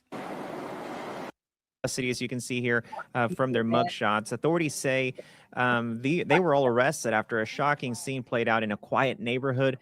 16 children were rescued from a home in Vinton County, Ohio yesterday. Now 4 people are facing charges. Of course, we have seen the arraignments just recently in the last 5 minutes of Gary Siders Jr. and Gary Siders Sr. They both pleaded not guilty until they can confer with an attorney, and the judge has set their bond at $300,000 cash or a surety. Now, here's what we can tell you about the children so far as what we know from the press conference yesterday. So all 4 adults are facing. We're not going to listen to that. We already did because I have. Which is a violation of revised. I just want you to see a couple of minutes of this. These people are ridiculous and they're surprised. I'm going to tell you, yes, the IQ of a crayon. They're surprised at the what they're facing. They're surprised at the charges and at the amount of time they're facing. And the reason I know why is because I was watching the arraignment, which is like 30 minutes. And when they called it out, their face was this. What? What do you mean? They're all like looking at each other. Wait, why is it that much? They really didn't think it was going to go this far. I'm telling you right now, they're very surprised, right? Yeah, I mean, we're going to cover this as it comes out. I'm not going to leave you all hanging. But can you imagine? I can't even. Code 2919-22B1 and 2919-22E2D. All of those counts are felonies of the second degree. All of those accounts allege that you did in Hamden on or about June 30th, 2026, unlawfully abuse a child under the age of 18. Look at their faces. And that violation resulted in serious physical harm to that child. Okay? Each count is different in that it identifies a different child by initial and birthday. And so we will go through those quickly and then talk about the rest of what we need to address today. All right? Count 1 refers to CS, date of birth 5/30/2008. All right, bear with me here. We're just going to listen to the counts and the what they say because there's a lot of details in here that we might have missed. I can smell them from here in Cali. If you could smell them from New Hampshire, damn, they look like they stink. And I'm telling you, that lady, that grandma, it's questionable if she's a grandma or a grandpa. I really can't tell yet. I don't know. They must have checked down there. Literally, yes, Channel 53. She's been pregnant her whole life.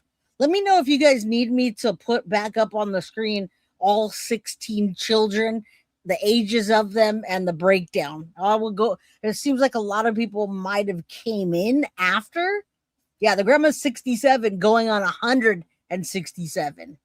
All right, watch how confused these people are. It's funny. It's not funny, but it is. We might as well take the light of it. Count 2 refers to ZS, date of birth 8/17/2009. Count 3 refers to CS, date of birth 3/13/2011.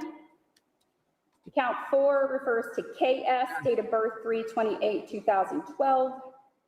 Count 5 refers to BS, date of birth 5/8/2013. Count 6 refers to GS3, date of birth 9/2/2014. Count 7 refers to LS, date of birth 5/25/2016. I mean, they just really, it's like, don't comprehend what's happening. She's reading this off, and it's like, huh? Wait, what did you say I did? How are my children doing? Now, I know that many people are questioning, is this woman a victim? Was she a victim of circumstances? Was she a victim of grooming? She's 33 years old, guys. There's a point where you become a victim and you turn that around and you take care of yourself and your damn kids. So let me show you the ages real quick, and then we'll hop back on here just so you guys can see everybody's age. What's up, MM Clar? Big hugs, my friend. I'm glad you guys are still here. You guys saw the person popped in here earlier telling me what not to say. I love those. It's Friday. Bring it. Bring it. Bring it. I'm feeling feisty. All right, let me show you real quick the children, and then I'll hop right back to this. This is why I love StreamYard. I know they mess up sometimes, but guys, they have so many things you could do on it at one time now. They're stepping up their game on StreamYard. All right, let me show you right here. So where are you? This is for you. This is for you. I am Two Bear, Sadie's mama, and everybody else that came in here after we already started. The grandparents are his father and mother. Yes. Yes, yes, and yes. All right, check this out. Let me go down here and just show you. I'll read it to you. Okay, so the 4 people arrested are Gary Siders, Sr. He's 73 years old. He's the grandfather. Okay, Christina Siders is the grandmother. Gary 73, Christina 67. That is the parents of Gary Siders Jr., and the father's 36 years old. Okay, that's his parents above. Elizabeth Siders is the mother. Right now, all we know is that she's the mother of all the children. We haven't deciphered the two yet. She's 33 years old. When she was 13, she was alleged to have met Gary. And by 15, her parents and his let her, and I don't know if she got emancipated or what. Regardless, the parents condoned this marriage. And from 15 to 33, this woman has just been pumping out kids and doing lots of D-rugs. All right. Now let me get to the kids. Here we go with the kids. All right. Court records show all this stuff. Breakdown of the ages, guys. The exact gender distribution has not been publicly made. All right. 16 kids. First one, age 18. That 18-year-old can't talk or even write her own name, according to law enforcement. 18 years old. Someone said, why are you charging them as minors? Because that 18-year-old has not only been abused, but can't even write or read or even talk. Okay, so they're charging the 18-year-old as a minor due to how she interacts with people. All right. So there's that. There's the 18-year-old can't communicate properly. They don't say exactly what's wrong, but then we got the next one, 16 years old. We don't know what anything else other about these kids. 18's the oldest, 16's the next oldest, 15, then 14, then 13, then 11, then 10, then 8, then 6, then 5. Now, guys, we have 3 sets of twins in those 16 children. We have 4-year-olds that are twins. That's 2. We have 2-year-olds that are twins. That's another 2. And then 1.5-year-old twins. That's another 2. That's 6 children 3 sets of twins. I don't know how that's possible for her to have those. And that's what I'm going to call out to you guys right freaking now. The reason I'm calling this out is because I don't think that she could possibly have had 2 sets of twins that are only 6 months apart. That's not even possible. Yes, 3 sets of twins. So what makes me wonder, are the children have breeding with each other? All right. We don't know any of this yet. We're not sure about the logistics. Now Patsy says she is a victim. CPTSD is a horrible thing. No way her brain developed right. Okay, well, as it comes out, she's being charged right now the same as everybody else. So when I actually get information, I will say, hey, I was wrong. She's a victim. And that means that they're going to pull it. Anyway, guys, twins. There are 3 sets of twins. Let's clear that up right now. It's right there. They got 4-year-old twins, 2-year-old twins, and 1.5-year-old twins. Genders, we do not know. They have not brought that forward, but we do know that they were in a 12 by 12 locked room, living in conditions worse than livestock, unable to speak, described as feral children. And they had, the home had running water and utilities, but their interior condition was catastrophic. So even though they had water and utilities, maybe the sinks were full of them pooping in it, or bugs, or they threw their trash there. All right. That's that. All right. Let's get back to what I was doing. Thank you guys for being here. Thanks for, asking. You want to see the kid's age? I get it. That's what we're here for, right? Right. All right. Let's get back to that for a minute.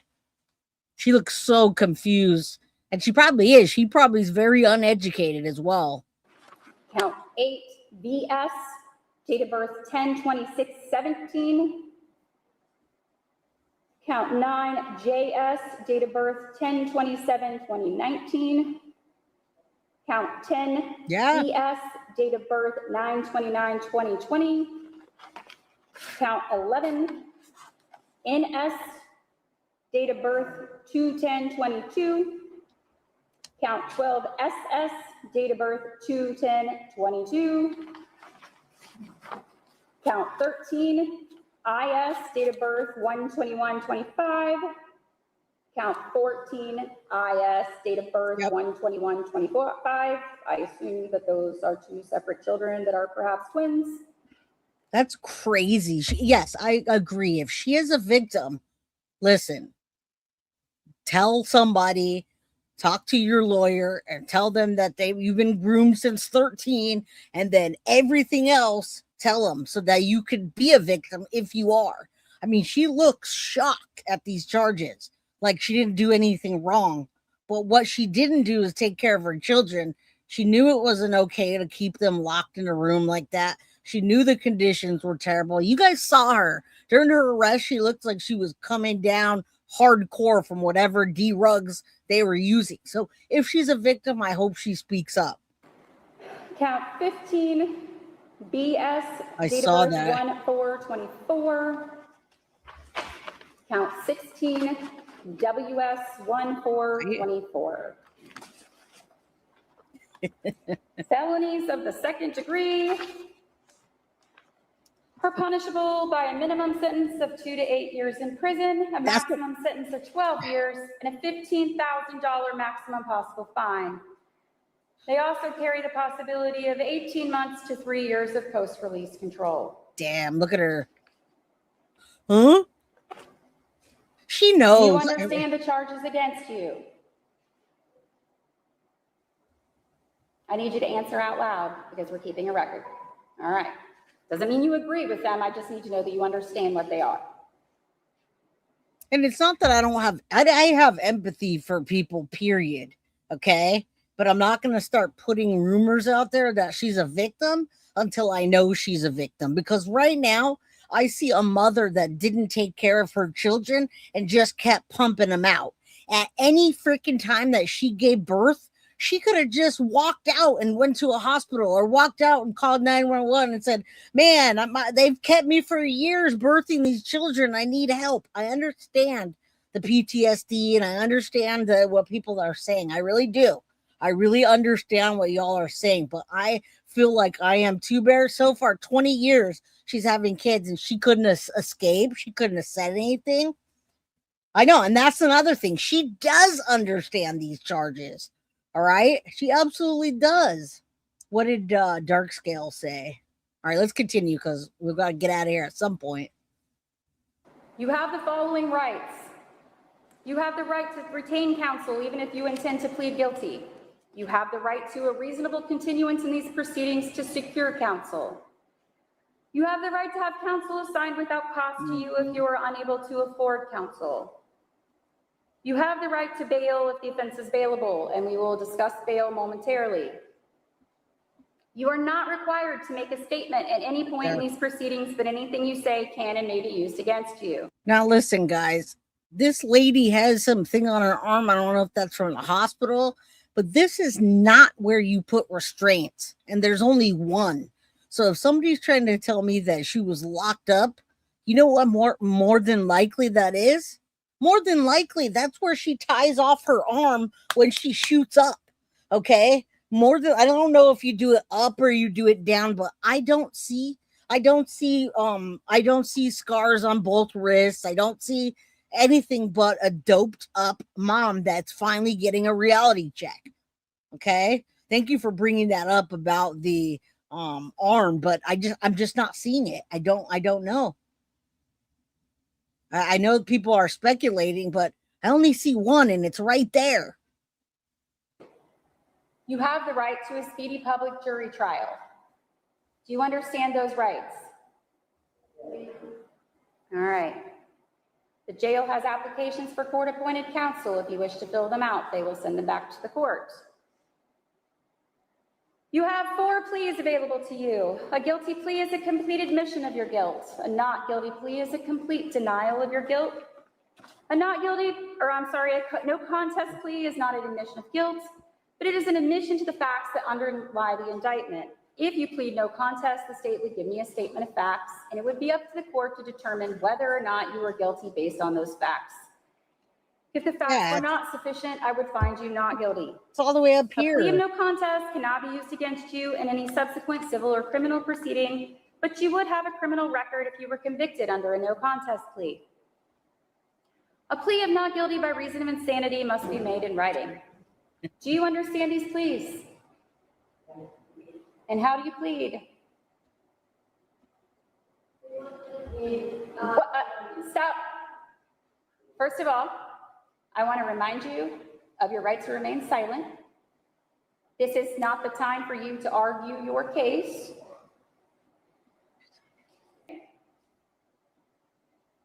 I agree. I also need to advise you that because these cases came before this court on a complaint, as opposed to through an indictment by the grand jury, you have the right to a preliminary hearing.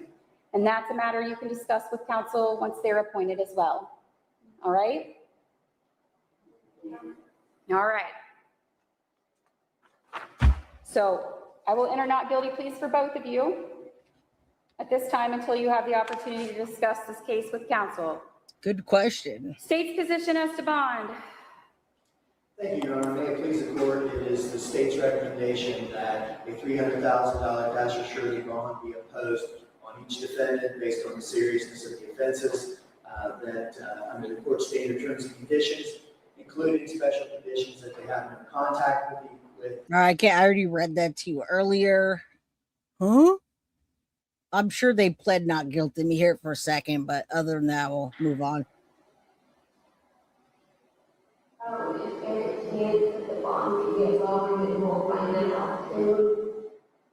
What the hell? You can discuss with your attorney. They could file a motion to modify bond, and the court will consider that at that time. She wants to get out. Okay. She wants her bond lowered. All right. Is there anything else from anyone? Listen, no one's coming to bail you out, lady. We'll get someone appointed as soon as possible. Nobody's coming to bail you out. All being. All right, they're all being charged the same. And let me show you a little bit of grandma and grandpa. Now, I'm also going to take a big, I'm going to guess that there's not going to be body cam.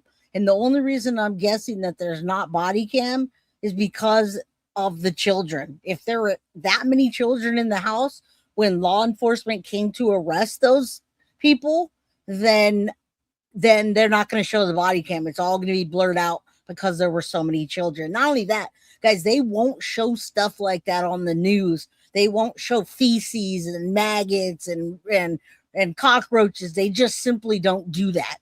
In the original House of Horrors, the lady that kept, I think she had 4 children, were sleeping on pizza boxes and there was shit everywhere. They barely showed some of that with the feces in the bathtub, and it was hard to find. Yeah, I don't know what's on Grandma's arm. It looks like the hospital. It looks like maybe a hospital band or something. All right, sending love. Thank you. Oh, yeah. Let's continue. Check this out. But yeah, if there's body cam, I imagine we don't get to see much. On those 17 child endangering charges. Huh? The AG says the family has moved around a lot. They've been in Gallia, Jackson, and Pike counties, and even Wisconsin at one point, but they've been in Vinton County for at least the last 4 years. Back in 2021, the Pike County Sheriff posted on Facebook about Gary Siders Jr. The sheriff said he was requesting warrants for Siders Jr. for. This is why I wanted to put this out too. It's about halfway through, we'll say, on Crime Fix. I hadn't seen this Pike County, and October 8th of 2021, guys. All right. They had already been onto, and they knew about certain things going on, and they executed a warrant at the residence. Where were all the kids at the time? All right. She's going to tell you about what it says, but they were already on the radar. Felony theft and receiving stolen property because items stolen from a construction site had been recovered from the home where he lived.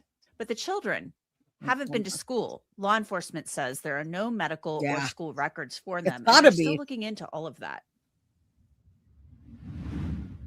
So I could think of no one better to take a look at this case and analyze it for us.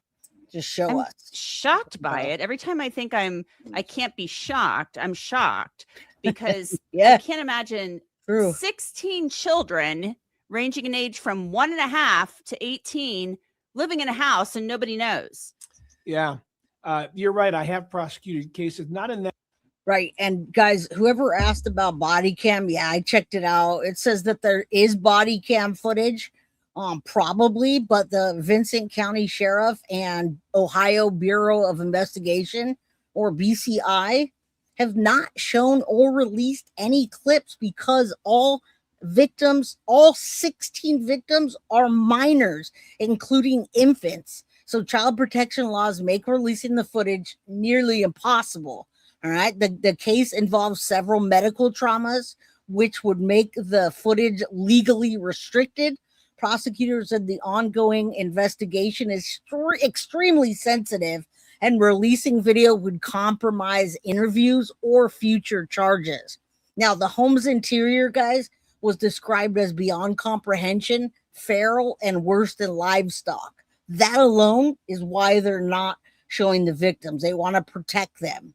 Okay, what's been released? Press conferences, court documents, arraignment footage, and statements from investigators. This is very new, guys.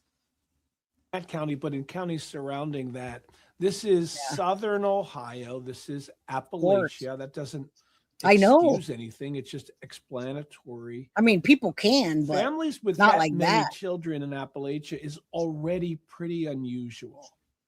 You don't see families with 7, 8, 9, 10 or more children typically in Appreciate you, Appalachia. Jen. And then if you do, you certainly wouldn't see them confined in such a small room or such a small house. Ocean This waves. is one of the Hello. smallest counties in Ohio, Vinton County, one of the poorest counties in Ohio. I thought so. It came as no surprise. All right, there you go. I mean, like, this is just like common sense stuff, right? I'm not an investigator, never worked for law enforcement, but when you do this case when you do cases every single day and you compare them to others, they do the same things. People do nasty things across the board. Ocean waves, welcome.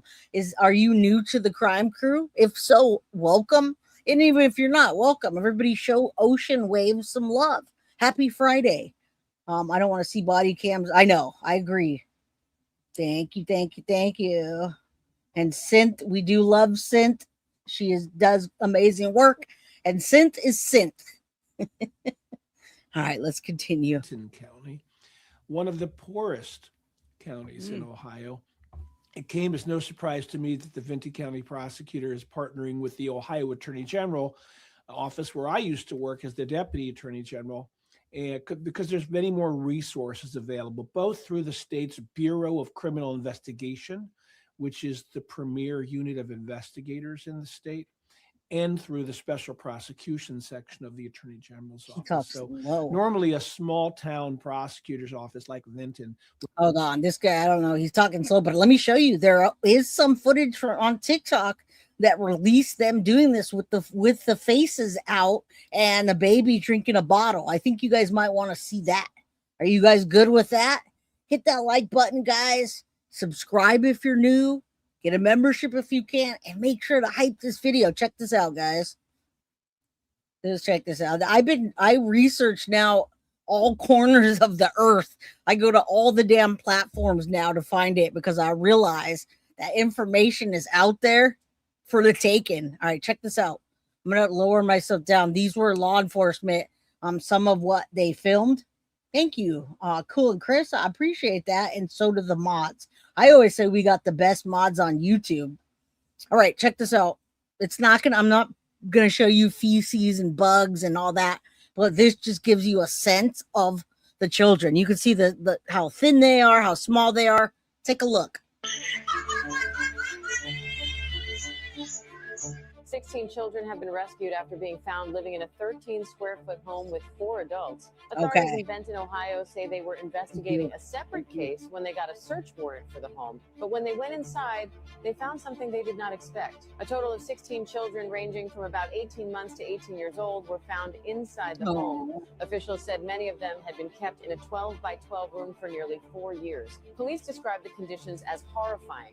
They said the smell inside was unbearable, and that most livestock are kept in better conditions than these children. The children were not enrolled in school, and authorities said there was no sign of real education. Some of the children could barely speak, and one 18-year-old reportedly could not even spell her own name. Several children were taken to hospitals. One child was placed in intensive care, and 2 others were flown to level 1 trauma centers because of their injuries. 4 adults were arrested: Gary Siders, Christina Siders, Gary Siders II, and Elizabeth Siders. Authorities believe Gary Siders II and Elizabeth are the parents of at least some of the children, but they have not confirmed if Elizabeth gave birth to all 16. All 4 suspects are facing 16 counts of child endangerment. They pleaded not guilty, and their bond was set at $300,000 each. Officials said the children are now safe, and the state is seeking temporary custody while the investigation continues. I mean, that's going to take a while for them to go through the forensics and all of that. And guys, like I said, at all corners of the globe here, we've got, TikTokers, X, Instagram, Reddit. Look at, there's one of the kids that ran out, 16 children, in humane conditions. Children were living in a 12 by 12 foot bedroom. This crime takes place in Vinton, Ohio. It gives you a little bit of... Sorry, guys. 16 children have been rescued after being found living in a 1,300 square foot home with 4 adults. All 16 children were living in a 12 by 12 foot bedroom. This crime takes place in Vinton, Ohio. In the home behind me, 16 children ranging in age from 1 to 18 years old were found living in a bedroom. The entire house is 1,300 square feet. During a press conference, authorities said that livestock was kept better than most of these children. Authorities said what initially led them to the home this week was a parallel investigation. This investigation had been ongoing for all right, so they obtained a search warrant. They found the 16 children. Here's a look at the 4 suspects in custody. This is Christine Siders, the grandmother. This is Gary Siders. All right, so this is what you're gonna get. That's it right there. You asked about the body cam. Well, that's it. And we looked at the house. Her name was on the house, but I don't think they bought it. So you can see people coming out of the house. All right, but it's not enough. That footage. Okay. All right. If it's AI, it's AI. If it's, because I was gonna say that guy looks like, or the kid looks like he's Hispanic or mixed, so they just threw that in there. All right. Well, I'm glad it wasn't, because hearing that kid crying was terrible. And if this is just AI, then hey, it's AI. Then it's not released. But you guys understand the drill. All right. I didn't have time to look at that and see, but you get the idea. would have 3 or 4 prosecutors who do felony cases at most. So they're going to need the help of the Attorney General's office to bring this significant case with lots of evidence and lots of troubling details. Let's break this down a little bit because it's beyond troubling. Though the entire reason that they discovered this, the children, and the Attorney General, Andy Wilson, described this as something like out of a third world country. He described it like those old commercials you'd see, and sometimes you still see them, where you had the starving children in Africa, and you've got the kids, and you've got these poor starving children, and their eyes, they're staring kind of into the camera, and the flies are flying around, that kind of thing. The sheriff said they walk in, there's a 12 by 12 room, and there's feces, and it sounds just beyond disgusting what they described. But they were doing a search warrant on another investigation. They were investigating another crime, and they won't say what it was. And they go in and they find a 12 by 12 room. Okay, so we now know what it is, all right? And we're doing this and wrapping it up soon. I appreciate y'all for being here, man. They got the ages because it's in the police report. There are reports that are out, all right? No one ever said that the children didn't have medical records. As a matter of fact, when someone asked in the press conference, he said he can't clarify that there were home births or not.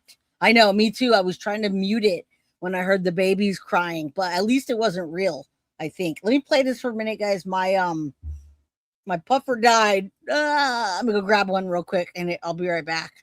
Thank you guys for being here. Happy Friday. I'm so glad to spend it with you. Tomorrow's 4th of July. Woo! They say with kids, and one of them they say is near death. Yes.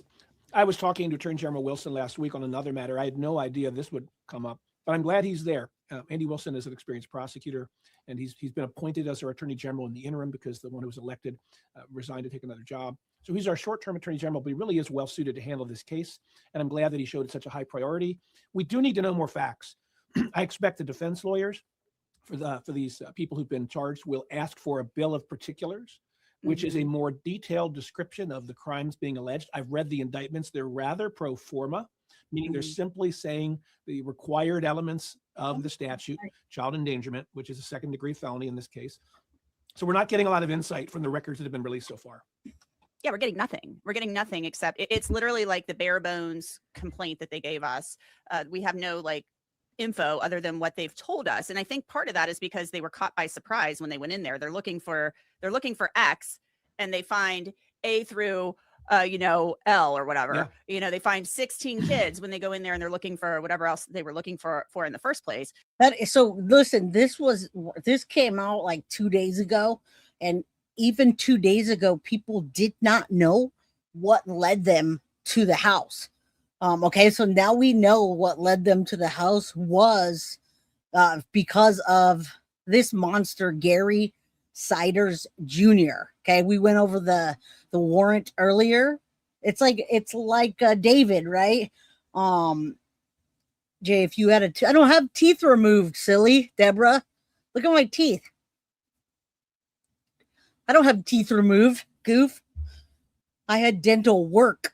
I have as much. I stay at the dentist as long as I stay at the tattoo shop. That's a lot. But no, I did not have any teeth removed. No. Don't even say that, girl. Don't say that. All right, let's continue. You got me all. I'm like, what are you talking about? No, I don't get teeth pulled. It's the opposite of that. Yeah. Now, Ilyanka, now you understand why my property taxes are under $250 a year. Mom, throw it out there. Throw out how much it is in San Jose. I'll throw it out there. In San Jose, the property taxes are $10,000 a year. They go up every freaking year. When we first bought this house, we're talking about $4,500 a year. $2,250 like every half a year. It's gone up from that to $10,000 a year, guys. From 45 to 10. Thank you. That's why I'm like, no, I don't pull my teeth out. What? It's the opposite of pulling out teeth. No, that's my worst nightmare, guys. No. Jay, I'd rather lose a tooth than ever go. No, my friends. No. I love the dentist as much as I love tattoos. It's a love-hate thing. It hurts, but what you get out of it is so much better. All right, let's continue. I love you guys. I love my regular crime crew people. I did get my wisdom teeth pulled out when I was like 20, and it was a terrible experience. Minnesota, 5-6. Jesus, what? You guys know how much a 1-bedroom is in the Bay Area? For every bedroom, it used to be $1,000 a bedroom. Now we're talking $2,000 a room.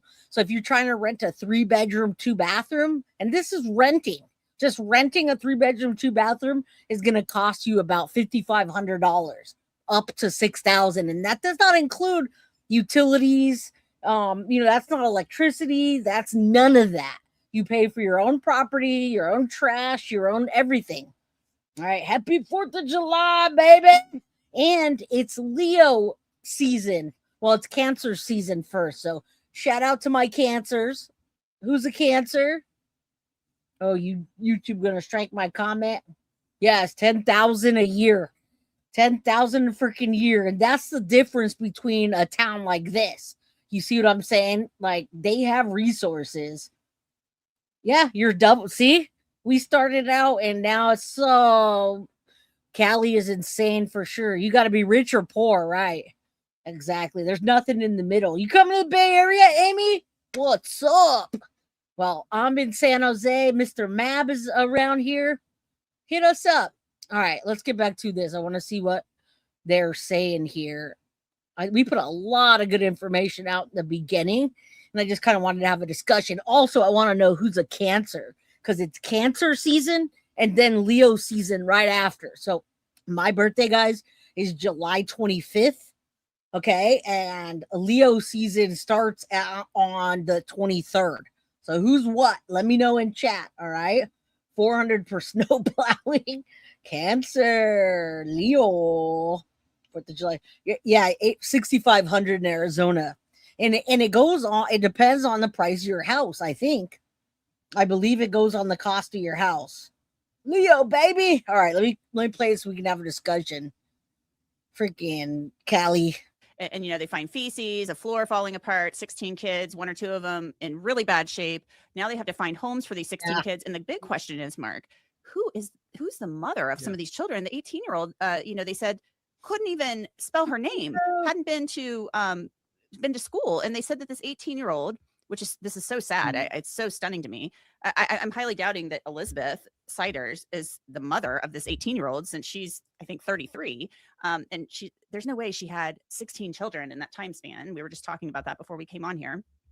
So where did this child come from? And they're calling her a child. They're charging child endangering because they said basically she can't even spell her name. So basically she's 18, but she developmentally is a child. Sure. And certainly she was endangered or abused at age 14, 15, 16, 17, all of which would be within the statute, the limitations for a crime like this. Prosecutors are going to have to talk to these kids. It's unclear which ones can give a coherent account of who did what, or who didn't provide food, or the basic sustenance that every parent or guardian is required to provide a child. So a couple things are going to happen during this investigation. They're probably happening. This guy is funny. He's very slow. Okay, so Bella B, I told you guys at the very beginning why they came. They came because Gary Sides Jr. was facing, he had a warrant for being indecent in public. So Gary Sides Jr. had an arrest warrant, and when they went to the house for a warrant for him doing indecent things in public, they also found out the horror of all the children in the deplorable, dirty, disgusting living situation. It's kind of like, it reminds me of, like, for instance, David, right? David got arrested. David and Celeste. David got arrested because of the Celeste, because they knew that he was lying and she was last with them. However, they didn't know that he had CSAM, so he's got more charges than just luring and waiting. Now he's got a bunch of CSAM charges that they found child on his phone. Right, so Gary Sides is the reason that they went to the house. It was a parallel investigation. Well, now it is. On what tipped off investigators to the discovery of 16 children living in deplorable conditions inside a Vinton County home. Tonight, we're pushing for answers. Thanks for joining us tonight at 6 on the air and on the stream. I'm Yolanda Harris. And I'm Jeff Hogan. Authorities made that discovery Tuesday after getting a search warrant for the home. They arrested 4 members of the Siders family. All are charged with 16 counts of endangering children. Law enforcement was working on an unrelated investigation and did not expect to find those kids there. Well, we have live team coverage tonight. We're going to start with 10 TV's Carla Rogner. And she is live in Vinton County right now. Carla, what are you learning tonight? Yeah, well, investigators have been tight-lipped about what led them here in the first place, but we got court records that show there was a warrant filed for the arrest of Gary Siders Jr. on public indecency charges. It's dated the same day that the children were found behind these walls. Nobody knew. So that's the thing. Hopefully that sticks with you when someone says, how did they discover those 16 children? Well, because this monster, Gary Siders Jr., had a warrant out for being indecent and several charges of it as well. All right, I think it's Cedars. I don't even care. Honestly, I'm just going to call them Saw is family. I really don't care the last names. The old man, the dead old man, the dead old lady, and the 2 zombies. How about that? Yeah, they could have been. And also, guys, I got to tell you, I don't know how she could have had all of those babies. That's impossible. It's impossible to have 3 sets of twins, being the 3rd set of twins only 6 months apart. Doesn't make sense because you're pregnant for 9 months, sometimes over, and it takes weeks to be able to heal from vaginal births or C-sections. You can't just get right back in there and get pregnant. It's at least a few weeks. So there's no way. No way. We don't know. That's not verified yet. Yeah, the zombies. I really don't give a shit about their names, to be honest with you. It's not about them at all. And we don't know the children's names, rightfully so. All right, let's continue. So now you guys know, you guys understand why this happened, why they caught him on, they arrested him for another thing and he had a warrant out, but when they went to visit the house, they saw all the stuff.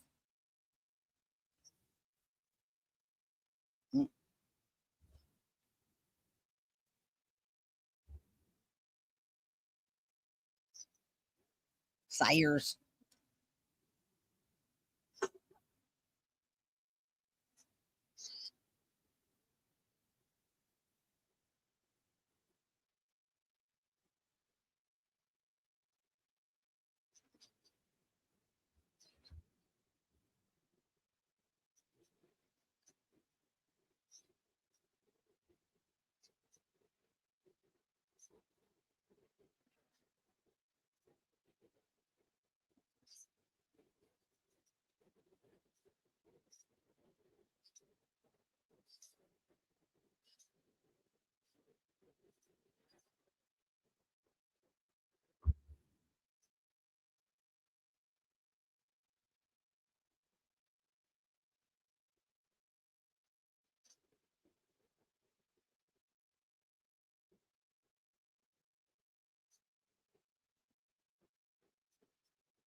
All right, so it's one of those cases where they stumbled upon. I know, I didn't mean to. Hold on, let me go back. Let me move that. I was looking up something else, so I'm not going to show you that video again, but this also just came out, and I want to show you. There it is. They say it's new information, but it's kind of new, I guess. Watch. New information about the criminal case involving 16 kids who were allegedly kept hidden inside a home for the last 4 years. As WLWT News 5's Todd Dykes reports, investigators are shedding light on how deputies in Vinton County, east of Cincinnati, made the shocking discovery of a house full of kids that seemingly no one knew about. Well, this is a case involving a single family that people all across the country are talking about. We know 4 adults, the Siders, are in jail accused of keeping the 16 kids hidden. And we're learning what led Vinton County Sheriff's deputies and state agents to the house where they say a secretive lifestyle was kept behind closed doors. This is the house in the village of Hamden in Vinton County, where authorities say 16 kids ranging in age from 1.5 to 18 lived in a small room for the last 4 years, hidden from view. The evidence shows that these... I promise, okay? I wasn't muted. I just didn't put up the right window. And instead of putting that window back up that you already saw, I put this out for you because new information's coming out and they're reporting it as what led them to that house. That's all. You didn't miss anything, I promise. There probably is incest because I can't understand any other way that you could have children 5 to 6 months apart, a set of twins. It doesn't make sense. So I'm betting that they're going to I'm betting that they're gonna be some of that incest and a lot of CSAM. I'm betting. Attorney General Andy Wilson is talking about Gary Siders Sr., Gary Siders Jr., Christina Siders, and Elizabeth Siders, who are now in jail charged with felony child endangerment. Deputies happened upon the children on Tuesday morning while serving a search warrant in what Wilson calls a parallel investigation. Something unrelated. It wasn't about the welfare of these 16 kids. At that point, we didn't know that there was going to be 16 kids there. A Facebook post from the Vinton County Sheriff's Office says deputies were executing court-authorized search warrants as part of an investigation involving allegations of domestic abuse and child neglect. I filed a request seeking a copy of the warrant in the unrelated case, but learned today it's been sealed by court order. Vinton County Sheriff Ryan Kane says the children's limited ability to communicate is making the situation even harder to investigate. That's one of the challenges we're facing. That's why there's... If you guys look closely at the background here, you can actually see flies and bugs moving around. It's only because I'm so close to this. If any of you guys are watching it on TV, notice, I mean, there's a ton of bugs you can see swarming. That place is, yeah. I mean, there's just no other way to put it. No shoot vaccine. There's no way to have that many children in that amount of time, especially with twins. And I'm only questioning the last set because the last set was only 5 to 6 months apart, which doesn't give her enough time to be pregnant and have those kids before having another set of twins. It's not possible. Died last year. It appears the Siders spent time in Gallia, Pike, and Jackson County, and possibly up in Wisconsin. Todd Dykes, WWT News 5. All right. Sometimes, guys, we get our answers by just literally paying attention to the things that people say or don't say. And hello, Mary Beth. Good to see you, my friend. Happy Friday. Happy 4th of July weekend. We get it set off. Right. Yeah. So you just listen, and what you don't hear and little things that you do is what you pick up on. All right. So we don't have to get it every single time, have to be a press conference for us to understand what's going on. But that's the House of Horrors, guys. That's how Ohio House of Horrors was discovered. 16 children rescued. Some were just hours from death. Nobody's died. All of them are recovering from what I hear. And next, I'm sure they're going to come out with the press conference telling us the children have been either rehomed or they need this or they need that. All right. But it's not always. Like I said, it's going to be crazy. When it comes out, there's going to be a lot. Friday. What's up, Linda? All right, guys. Well, that was our Friday. I'm so glad and grateful for you guys being here. I noticed there was like nothing on YouTube to watch today. But I was just doing all the research on this while I was napping. In between napping, eating ice cream, and I couldn't even comb my hair. That's why I got a hat on. I'm too lazy to do anything today. But thank you guys so much, cheapskate. I stopped where the judge was listing off child's initials, right? Yep. You see that, cheapskate? We just showed the gap was only 5 to 6 months. That's not possible. Yes, happy 4th of July, everybody. Now listen, I'll be back on Monday. And on Monday, I'm going to do members only Monday. All right. News anchors and possibly from Wisconsin. My home state, Graves. In Wisconsin, I moved from Wisconsin to Ohio. I'm not like any of that. I don't ever think one whole state is bad or not. I never want to say that because when we travel, we usually travel and we stop through areas. And there's a lot of beautiful areas in the United States, guys. but I usually stay in Cali.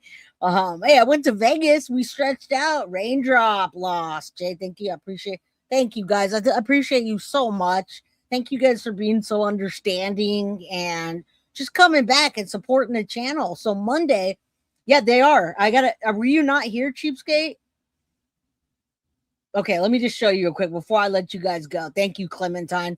One more time, guys. One more time, because I know people come in late and they're literally not watching everything.